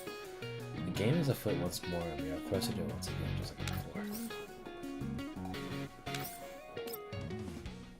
Boom! Another explosion strikes the Elmo's deck. The MCV's chassis shakes vigorously, whining with a deep metallic timbre. Another explosion. No, I have to get it together. Mailing scrambles to her feet, bunglingly placing a force field on the pod. The energy field shines like a layer of mesh, barely holding on against the aftershocks. If I had known, I could have requisitioned more of these, Commander. She looks at the metrics and the instruments, a worried look appearing on her face. The commander's blood pressure, heart rate are still going up, and her body's convulsing a little. Miss Lewis' neurodata appears to be more stable than before, but how long is this going to keep up? Another explosion. Oh, the Elmo's going to fall apart. Looks like we got a new enemy, on top of the Varhakers and bounty hunters. Are the Elmo's armaments still usable? If manual-rated, maybe, but we don't have the manpower right now. Yeah, another explosion causes the Elmo to tremble furiously. Manly loses her footing again, only saved from an encounter with the floor by Persica. Any contact from the others? The commander ordered me to contact the others before re-entering the cloud, but the reinforcements aren't here yet. The leader and the others, they can't hold on anymore. The command terminal displays the doll status in no certain terms. Red neural error alerts fill the screen like little lights, their flashing chroma signifying the approaching of the end. The pod will be okay if this continues, right? These shocks should be alright. Even if the power is cut, there's still an hour-long grace period. If the pod is destroyed, however, the commander's consciousness will be trapped. We need to defend this place no matter what. Milling reaches out, hugging the pod tightly as if she wanted to use her body as the final line of defense. She locks her fingers around the hatch, tears welling in her eyes. Commander, please come back. Miss Persica, is there really no other way? We can only pray that reinforcements arrive in time. Or perhaps some sort of miracle could happen. When a scientist is telling us to count on a miracle, one can't help but feel like they're up against the wall. Beep. The vicious alarm sounds again, driving Mayleen's mood into a even deeper pit. Red lights flash on the displays, forecasting a new crisis. Someone's invading the Elmo systems. The power system's been hijacked. The Elmo's lights begin to shine uncontrollably, bright at times, dim at others. The pod's instruments begin to swing wildly, the readings jumping up and down the monitoring screens howl. No, we need to get the Elmo back. Milling dashes towards the panel without regard for her own safety, quickly typing away the keyboard in an attempt to gain control. The alerts only become louder and the system fails to respond. No way! Everything's taken over in such little time? Beep. A call. Miss Centeresi? Miss Centeresi, are you here? Regrettably, I'm not Centeresi. What is this ID? Network security helper? Our comms got hijacked too? Looks like our miracles arrived. The circumstances being what they are, I'll cut to the chase. Miss Mailing, can I call you that? I've taken over the Elmo systems for now. Relax, I'm here to help. Who are you? Huh? The controls are back to normal. The virus influence is gone? For this inconvenience, I've created a few temporary accounts with the necessary permissions in the Elmo systems. Don't worry, after this is dealt with, all these permissions will be returned to you. Right, give me a communications frequency used by the Elmo's dolls. My companions will help them solve the virus problem. Huh? Melee looks at Persica only to receive an affirmation. Trust her. Very well. Say, Miss Network Security Helper, what's your relation to the commander? Oh, That mysterious, acting, always shady, cunning, and deceitful enemy making goody two-shoes who's too goddamn lucky with affairs of the heart? I'm completely unrelated. I'm just doing some cleanup on a project I was responsible for. Okay? How are you still not done with this, by the way? Aren't you supposed to be like Swalow's head engineer? Are you telling me you can't handle this giant lump? This is the ELMO. You just don't get it. Well, I only ever saw the original blueprints. I had some suggestions I wanted to give. Ooh, this hangar's big enough for Derek. I'd like to raw ikimasu in a place like this someday. I wonder if the professor's found herself a new dolls that pilot mechas. Damn, I'm jealous. Enough chit chat. When they get the dolls problem sorted out, put down some cover fire. Are weapon systems too? Oh, she's asking us a question. Should I respond? Wait, hold up. I'm a bit socially anxious. Well, look. Multi-lock complete. Fire control limits removed. I'm waiting on your signal. Groza traverses the ruins by her lonesome through the smog, dust, and sound of artillery. An assault rifle's muzzle flashes in the darkness, cutting through the enemy's lines. She's here! Tearing apart the enemies in one magazine, Groza immediately moves to another location, reloading. Fepley, Nemesis, do you read me? Nothing, it's just me. The discomfort of no disruption stops Groza in her tracks. Error reports swarm her vision again, and her frame audibly locks up. With just a moment of inactivity, a dense shower of bullets pins her down, showering her with sparks and dust. Lagging actuation module response speed decreased by 40%. Neural disruptions are increasing. Frame still reporting errors. One smoke grenade left. The smoke grenade blooms in the air, the thick smoke giving Groza a moment to breathe. She flees into the ruins, trying to ease the damage caused by the virus. Neural firewall isn't any more alerts. Alert system must be done for too. At this rate, I might also be... Sorry, Commander. This might be the last solution left to me. Groza stands up, hanging a bandolier of grenades on herself and checking the detonator in her hand. I haven't managed to bury much dynamite, but if it can be ignited... As expected of Aoife's dolls, continuing to fight and remain conscious even when afflicted by entropy. I don't think she would be fond of her companions speaking of things like sacrificing themselves, though. Who are you? IFF reading friendly. What's up with this ID? We hone our blades in the darkness, we defend order in the face of chaos, we bear a light in the long night. We must not abuse our power because we are strong, and neither can we abandon our responsibilities because we are weak. A prayer? Oof. Someone's trying to get through my neural firewalls. Entropization suppressor? What's this? Please, just a moment. For we are the guardians of the dawn. Those who all shelter in the cloud. A great stream of data flows into Groza's neural cloud like a clear spring, and she feels a warm stream wash away the chaotic errors. Despite the invasion of data, her neural cloud only grows more lucid, the stinging pain fading away. Neural disruption lowered. Joints and actuator response speed restored. Fire control system successfully rebooted. I do not know who you are, but thank you. Please do note that entropy within you has not been fully purged. In order to ensure that you receive no damage, I can only let a small portion of my neural cloud into your level 2. As a result, I cannot directly eradicate the virus, but I can bear part of the pain in your place temporarily. In my place, then, you... Rest easy, we have encountered these daemons countless times before. As for the companions on your mind, we have our ways of helping them too. Are you friends with the commander? Yes, we are the exiles. Beverly lays huddled in a corner of her ruins, her body exhausted. Her arms hang powerlessly, her firearm limp on the ground. I think I just heard the leader's voice. But Beverly can't move anymore. Leader, could Beverly maybe rest a little? Oh, that won't do. An idol can't show an expression like that before the show's over. Is someone talking to Beverly? It feels warm. What you see, what you hear. When you need it, just reach out. Oh, singing! It sounds lovely. It doesn't hurt anymore. The weird error reports are gone too. I swear I've heard the singing before somewhere too. Beverly closes her eyes, searching her memories for the melody. I want to feel the gleam with you, beneath the endless light. Yeah, I heard this song. You're not Hua. Shh. Keep this name a secret for a little. Also, you kinda got it a bit wrong. You really do have a talent for music though, Beverly chap. Leave the entropic influence to me. The stage is yours. An idol has to shine until the very end, okay? You got it. Her energy restored, Beverly raised her weapon, spraying at the enemies before her. She moves to the beat of the song resounding in the neural cloud, striding across the battlefield as if it were a stage. Whoa, my frame feels so light. Thump! Was that fire support from Nemesis? Beneath stardust, stars fall, ascend. Even stars will fall one day, but that day is not today. Worry not, we are but stars attracted to one particularly charismatic celestial body. IFF signaling lights up again and communications are gradually restored. Bentley and Nemesis are back on comms. Whew. Don't let your guard down. The enemy's fire control has your position locked. The shell destroys Groza's cover, sending earth fragments flying. Groza flees towards the next block of ruins, somewhat harried. Artillery appears to have been locked down on a route of escape, and a screen of shells soon follows. Crap. A bullet accurately detonates the rocket mid-air, setting the air aflame. A figure clad in vivid darts to Groza's side, blocking the secondary impact from the explosion. Leader, you good? Garlic, thank goodness. I'm here too. Everyone's good to go. I have to wonder what happened though. A voice started talking to me straight through my neural cloud. It kept coming up with names for my moves. Blazing Blade of Lepus. It's Leo. It's my ultimate skill. Awesome, right? And I introduced myself already. My name's... hold on, shit. I can't say my name. Opposite end of the spectrum from coffee. I heard that.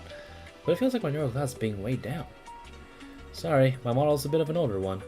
It might put some light strain on your neural cloud, though. We've suppressed the virus influence, though, rest assured. I don't really get what happened, but we can fight now, right? No, we'd rather you return to the Elmos and stay here. Aoife has need of you. The Elmos location has already been hidden by our companions. As for the remaining enemies, the reinforcements your commander called will be here soon. The battle in the real world won't be a concern, but the battle in the cloud is still ongoing. Now, then, members of the Elmo, are you willing to bear the risk of sending your strength into the cloud? Rose looks at her squad, who all show her knowing smiles. She takes a deep breath and nods. Rose's squad, moving out. Commander, we're coming.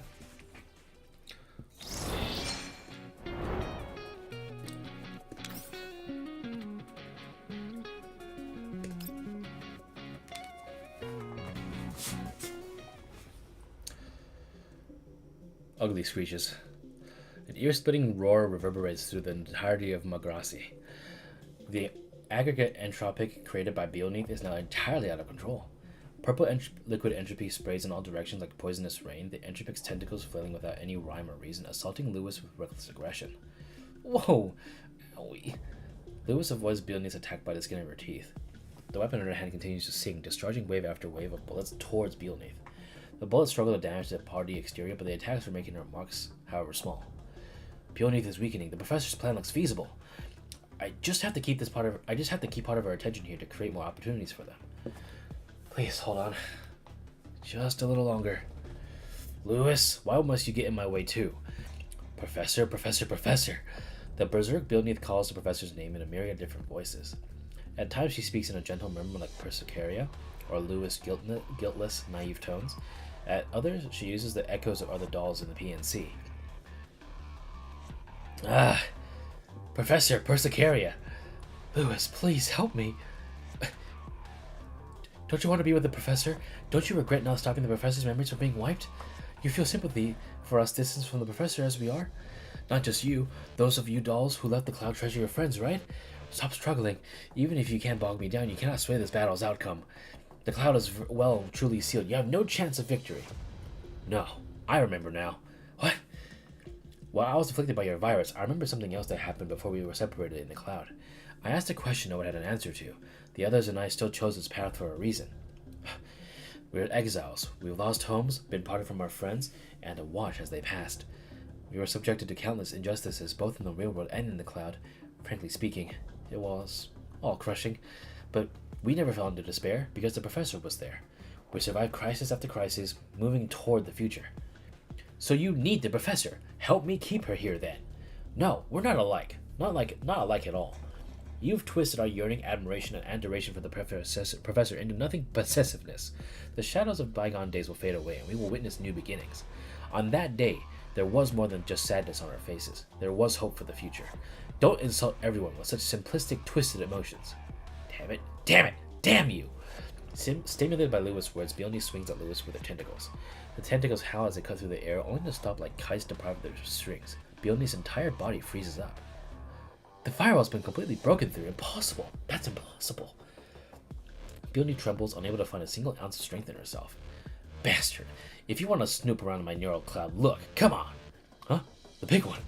The aggregate entropic unfurls all its tentacles, wrapping itself around Beneath. liquid entropy envelops her like armor, shining with a felt light. Don't you run!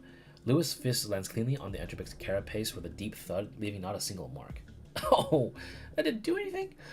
All my operons are focused on this carapace and the firewall. You won't be getting through this anytime soon. Don't worry, once I've fully taken care of these two, I'll turn my attention back to you. We'll have plenty of time to chat about those emotions. My weapons can't damage this fucking shell. The professor would... Right, I could hack like Persicaria if I knew how. Lewis tears and pulls out layers of tentacles with her bare hands. No matter how fast her hands moves, the tentacles will grow back quickly without end. If only I just had a few more operons. Just a bit more. I hear your request. That voice? Anna? No, it can't be. It's just Beneath messing around. That natural idiocy of yours sure isn't helping right now. The reinforcements are here, and so are your operons. Be ready. A tiny crack appears on the shell of the enclosed world. A sliver of light thrusts into the cloud, bringing familiar warmth to Lewis. More and more bolts of light break through, turning into familiar figures.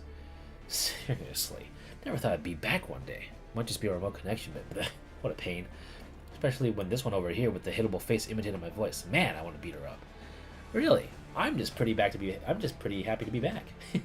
Didn't think I'd see the Oasis again. It's quite disappointing the professor didn't tell me about something this exciting.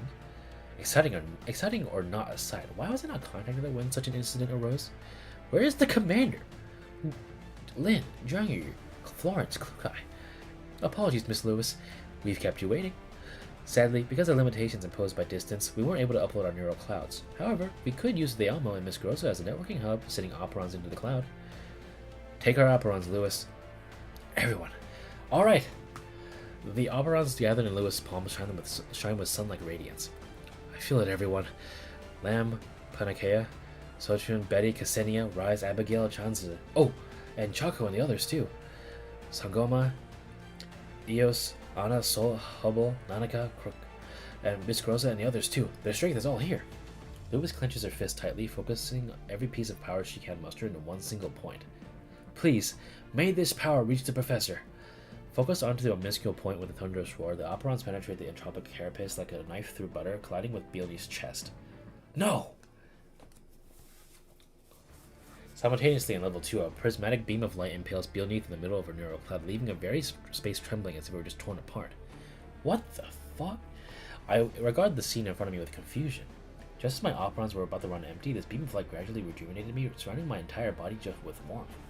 A menacing presence mere moments ago, Beelneath slowly fades into the light, disintegrating like scattered gravel. This amount of operons. Looks like I wasn't the only person who messed around. No. Beelneath still struggles with her entire being, her tentacles powerlessly twitching as her body lies ruined. Not one to give up this fleeting opportunity, I draw the dagger on my person, rushing toward what remains of Beelneath. Why? The dagger pierces Beelneath's chest. She raises her hand, only limply let it fall. I just wanted to be with you, Professor. As Beelneath closes her eyes, her body turns into flakes of data drifting to level 2.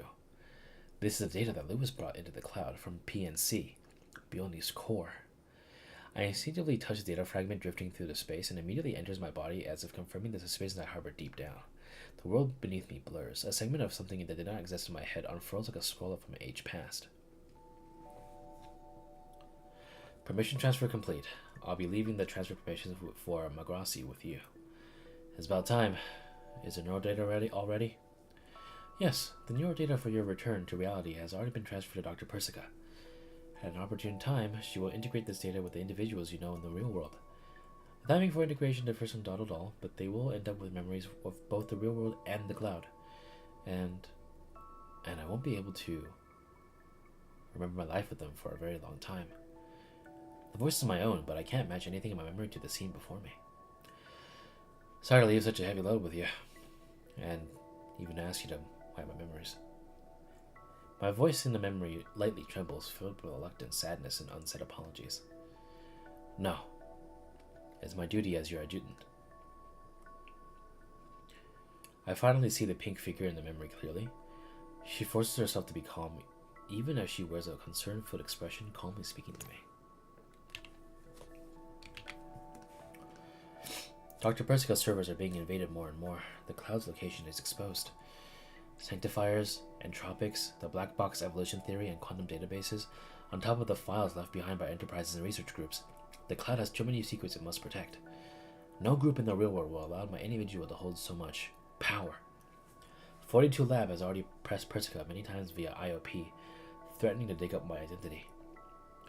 We lack power in the real world, and there are more important matters there that require you. For you, for Magrassi, and for Dr. Persica, who has helped us all this time, a brief period of exile and a separation is more than an acceptable price. We are exiles, after all. You're right. I'll leave the cloud to you, Persicaria. Yes. Thank you, Professor. Truly, thank you for spending all this time with us, exiled in the cloud. Thank you for coming to the cloud to save us, and for all that you've done. Good night, Professor. Sweet dreams. Good night, Persicaria. Good night, Magrassi. I gradually close my eyes. The moment that before my consciousness fades, a gentle warmth flits across my forehead. Past shadows return, light guide us forth. Exiled in the virtual, we look to the future. Let us meet in the future, Aoife. The non-existent memories stop here. I open my eyes again to find myself in the same chaotic neural space as before. Persicaria grasps my hands tightly. Data within Bioni's core slowly flows into her, giving off a gentle light. Persicaria, that was... Shh. Now's not the time.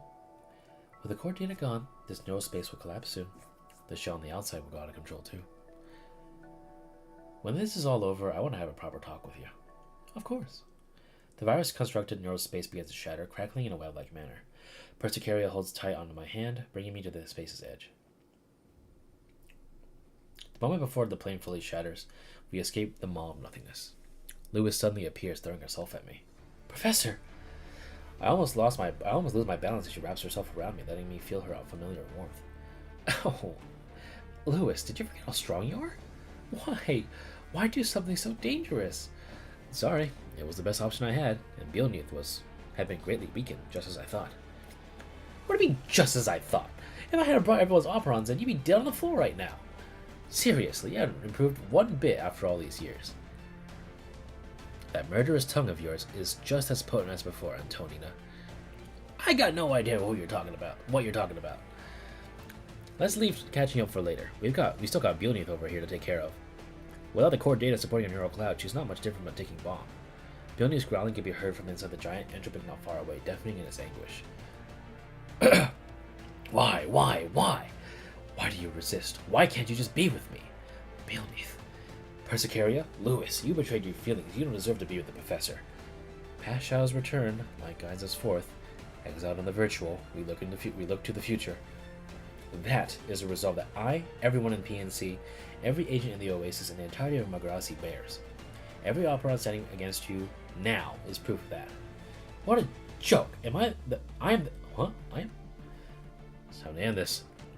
Final operon package delivered. Remote reinforcement complete. Best of luck. That's all we need. Persicaria, Lewis, prepare for combat. Yes.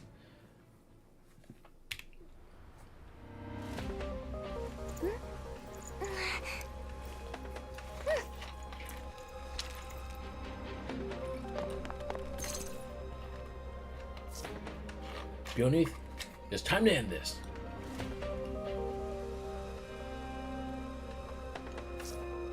Professor, I'll let you handle battlefield command. Kill the boss.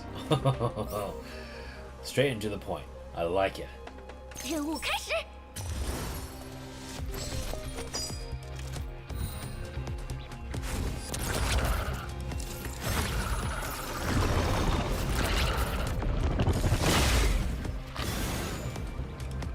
收到。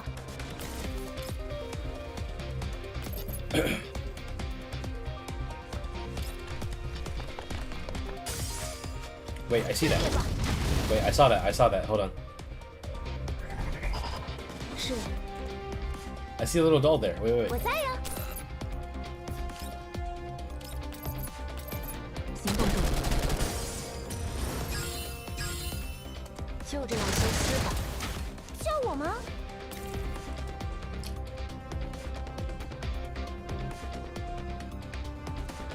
Maybe you're 请 wasting 分配。 it. Yeah.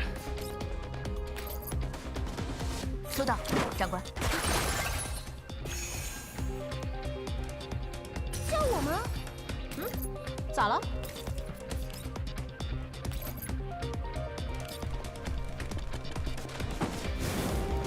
有你好果子吃。来了。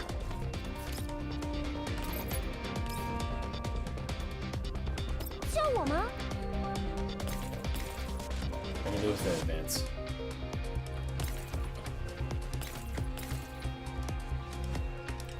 Over here.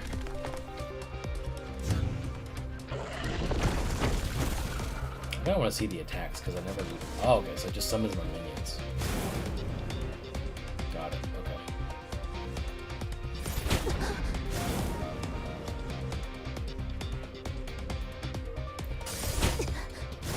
What a fucking idiot.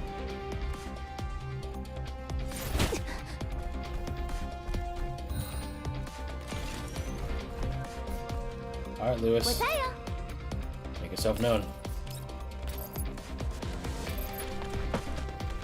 来一起玩耍吧！好耶！是。 You. The drawn-out battle finally proceeds into its final stages.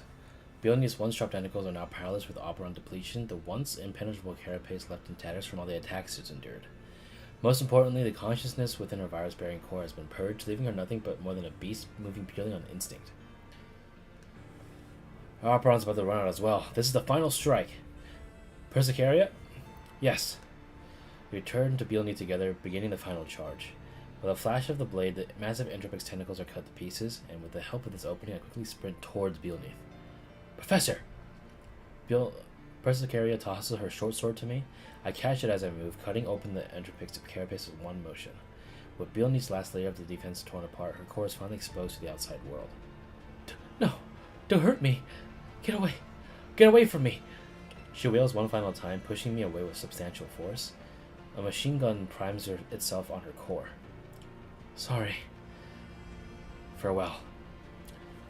The battle concludes with a showering of bullets and sparks. The deluge of metal shreds beneath Bielny's core. The aggregate Entropix carapace splinters and disintegrates, becoming nothing more than iotas of operons. I just wanted to. Her body begins to crumble along with every Entropix in the vicinity. She reaches out towards me and Persicaria. 任务结束，一起回去 Her 吧。 strength fails her.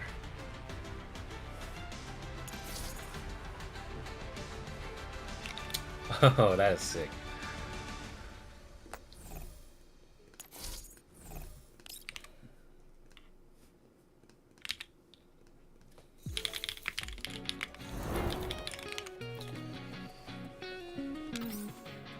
Alright, last one.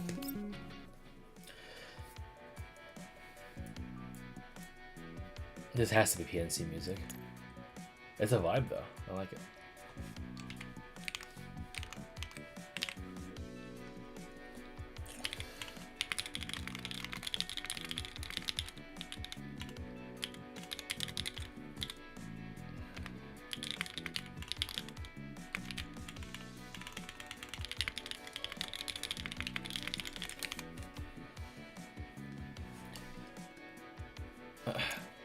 As the final traces of purple foulness fade from the cloud, the virus incident caused by Bioneath comes to an end.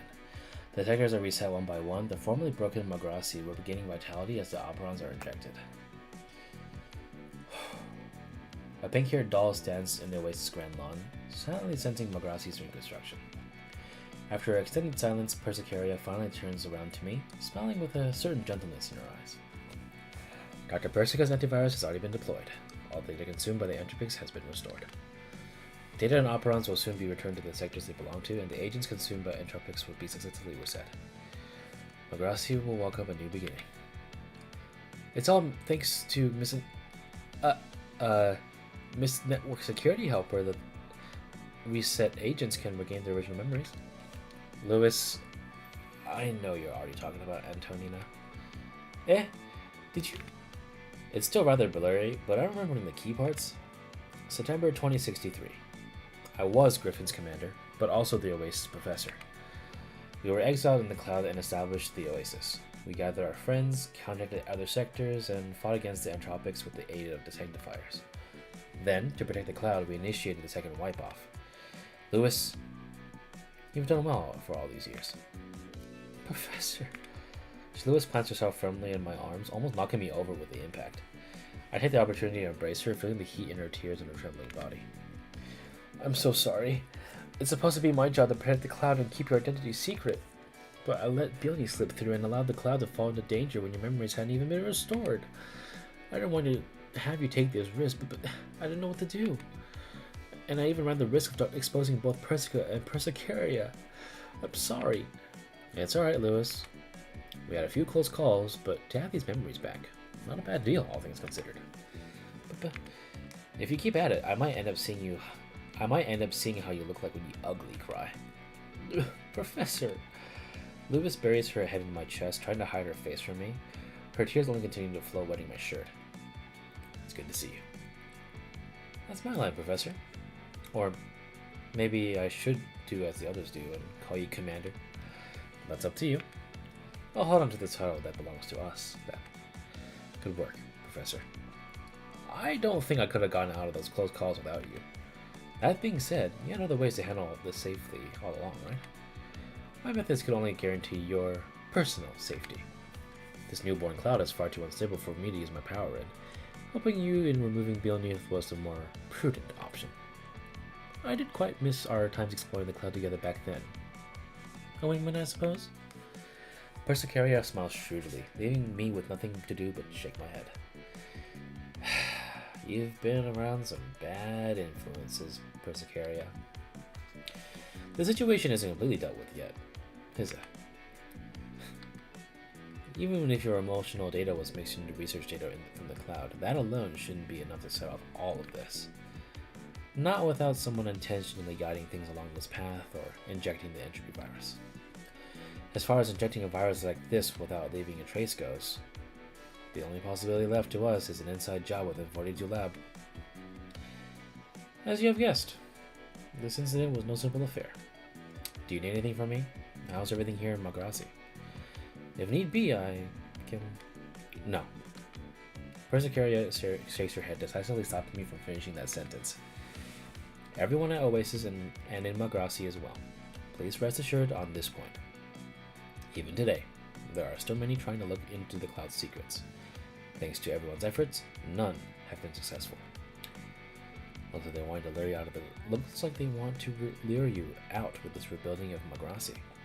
Or maybe their goal isn't you, but Antonina and Dr. Persica have disguised the records already. They won't find any openings there. Ever since you entered the cloud, Beelneath modified it into a black box, preventing them from observing the inside. The only data that could have recorded this was on Beelneath, which I have retrieved. If you tarry, though, there remains a chance you might be exposed. Perhaps taking my concern, Persicaria smiles at me like she always does. Don't worry, Professor. Leave the cloud affairs of the cloud to us. You have more you'd like to do outside the cloud, no? What that world needs is not Magrassi's professor, but the ELMO's commander. Persicaria. I see. Well, looks like we'll be parting ways for now then. It's only temporary. Professor, Lewis, it's just as I said to Beelneath. We want to look upon the same sky as you, not to simply follow in your footsteps. No matter how treacherous the path, no matter how far we must go, I have no doubt we will meet again. Persicaria extends a hand, presenting me with a block of data of the Exile's insignia. It shines with a dim light. Huh? Did you pick this up inside Beelneath? Yes. This includes research from everyone within PNC in various fields. Law tech, AI, medicine, military affairs, and more. I think you might need this sort of power to realize your aspirations, uphold your convictions. Persicaria solemnly hands me the data. Bearing the hopes and dreams of countless people and dolls, this block of weightless data weighed down on me like a mountain. An incomparable gift. Make good use of it then. Handing out 42 lab property to unrelated personnel, I see. You're getting more and more self-assured every day. A lazy voice comes through our comms. A projection of Dr. Persica appears, a hint of whimsical smile on her face. Attending to the professor while ignoring me is a little callous, isn't it? And you, Lewis, you didn't report to me the current circumstances of the cloud either. Sorry. Dr. Persica, it's so good to see you. Oh, I'm not good at all. You talked yourself away in a virtual world for 10 years, and I didn't even get a postcard. I lost both my delicious coffee and a good assistant. Makes me want to settle the score with a certain someone. Well, you've found a new helper already. No, it's best that you control your sugar intake too. Noisy. All right, tell me, what lie do I need to tell this time? Just like before, unknown hacker, possibly the same one that stole the cloud 10 years ago, invaded the cloud, stealing Project Neural Cloud's core data. The same one. Dr. Persica turns to me with a half smile. I immediately pick on at the onset. What's the commander got to do with something the professor did? Professor, that was sly. Anyhow, it's about time. Persicaria gestures casually, opening a brand new transport tunnel above the oasis. She will be leaving soon. Let us meet again in the future. Yes, let's, Persicaria. The light surrounds her as she smiles in that familiar way one last time. There was no trace of her past self that always pushed herself to wear a smile, only confidence that we would indeed meet again. And I believe as well that no matter how long it takes, no matter how many dangers we must navigate, I will return to Magrassi.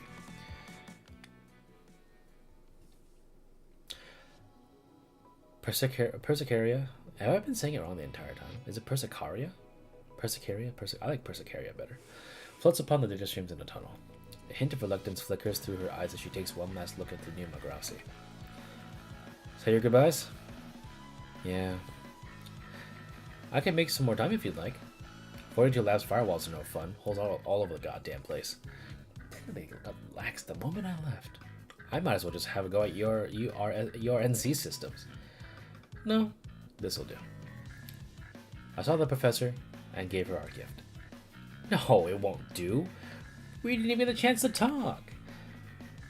Yes, isn't it really? It really isn't fair for Miss Persicaria to have EFL to herself. If you think about it, it would have been most prudent to leave this matter to the Sanctifiers. Whoa, this girl's trying to get a head start. I wanted to tell the professor to tell me about the new metal suit volume, but there really are so many people on the ELMO. Thank goodness I didn't have to go help with those dolls, but man, the ELMO rocked! I've been satisfied enough seeing a new idol. Stars gather once more around her. And we shall gather around them too, eventually, the stray stars that we are. That doesn't fix the issue. I still want to see Lewis and the others. To speak of it, we didn't see Kuro-chan. Looks like she didn't get it. She looks like she didn't manage to meet up with the professor. Oh, oops. I didn't ask for Repli-chan for an autograph. The sound of arguing fills the channel until it's interrupted with a roar. Quiet, all of you! Anna, you got your conversation with the prof. You don't get to fucking talk. What's that supposed to mean? Feels like we're back in the good old days. Don't worry. I think we'll have more chances to see the professor. Perhaps not in the cloud, but in reality next time. Oh, what an exciting prospect. I wonder if they'll be able to prepare an appropriate frame for me. One for Sana, Hannah, and the others too. You were really getting ahead of yourselves, thinking about frames for the enemy's foremost targets. Leave the dreams for later. We got business to talk about. The data from Beneath was absolutely modified by someone in 42 Lab. They haven't shown any openings yet, but the grasp entropic code so easily, I can only think of 2 candidates. Persicaria, did you remind the professor? As the only human that has uploaded it to the cloud and returned to her body, she's special. The professor's picked up on it. With the memory coming back, she should be able to handle the issues in reality handily. As for the uninvited guests, trying to peek at the professor's presence in the cloud. Persicaria extends a hand. Purplish red energy converges in her palm, leaping like a flame. If they won't heed our warnings, we'll simply drive them out with the more primitive methods. Let's be off, exiles. On the pathway of future return.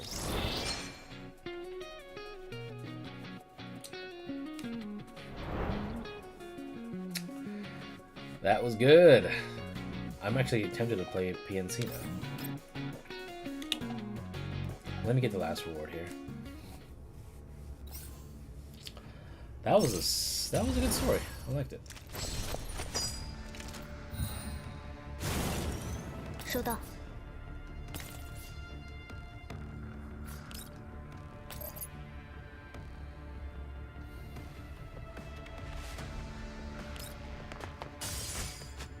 撕裂吧！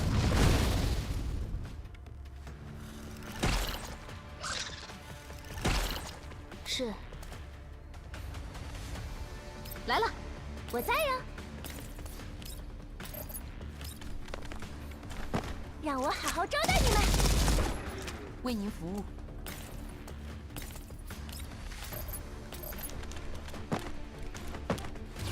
为您服务。来了！不要小看玩具设计师的力量哦。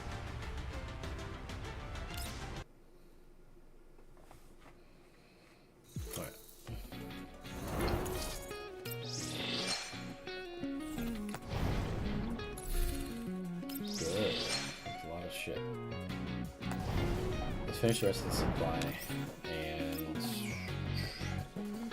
do some pulls when we're done. I already have Lewis, but I need to make the Covenant stuff in a little bit. 任务开始。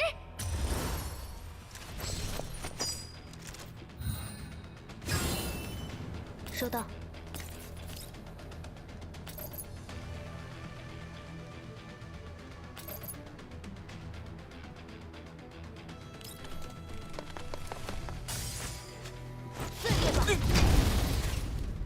是，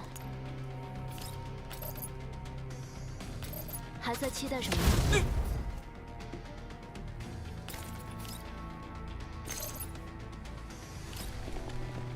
有你好果子吃！来了，别打我！刀已经磨好了，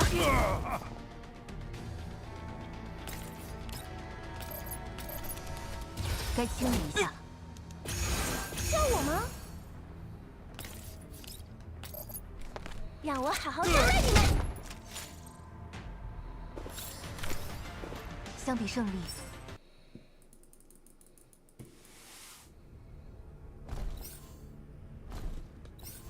Oh, we don't have some weirdo gross thing? Okay. I think Vector can like immediately wipe the floor with these guys. 收到。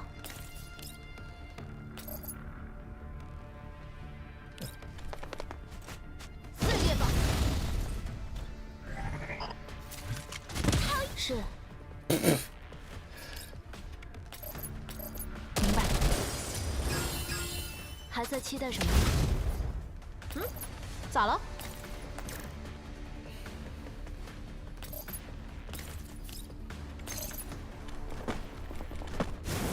有你好果子吃！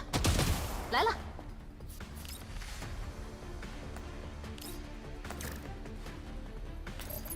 为您服务。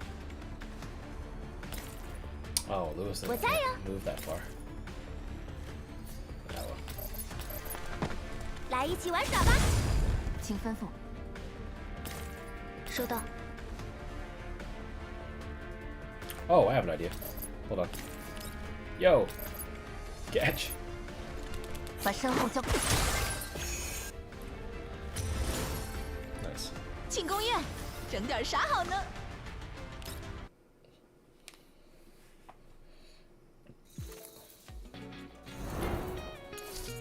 Yeah, more pieces.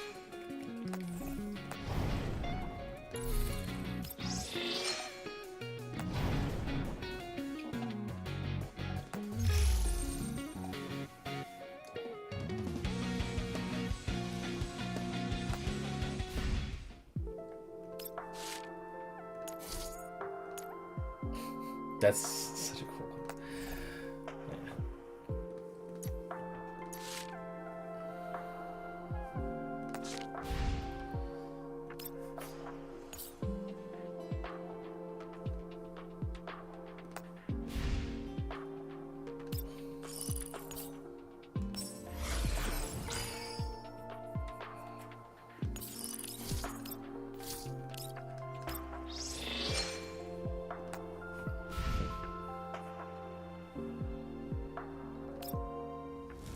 Not many balls left, but I'm on guaranteed, so.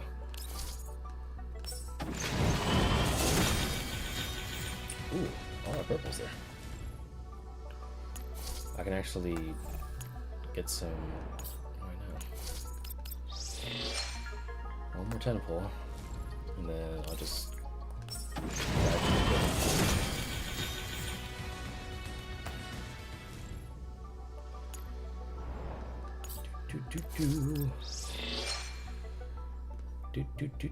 I can actually just send one. Hold on.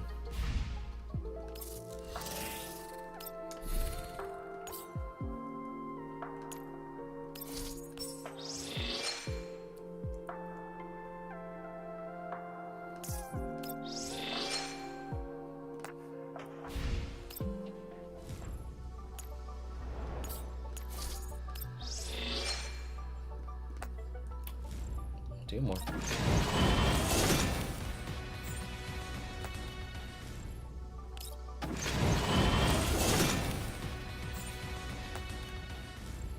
All right. Should be good now. GG's. That was fun. I need to do the Covenant story.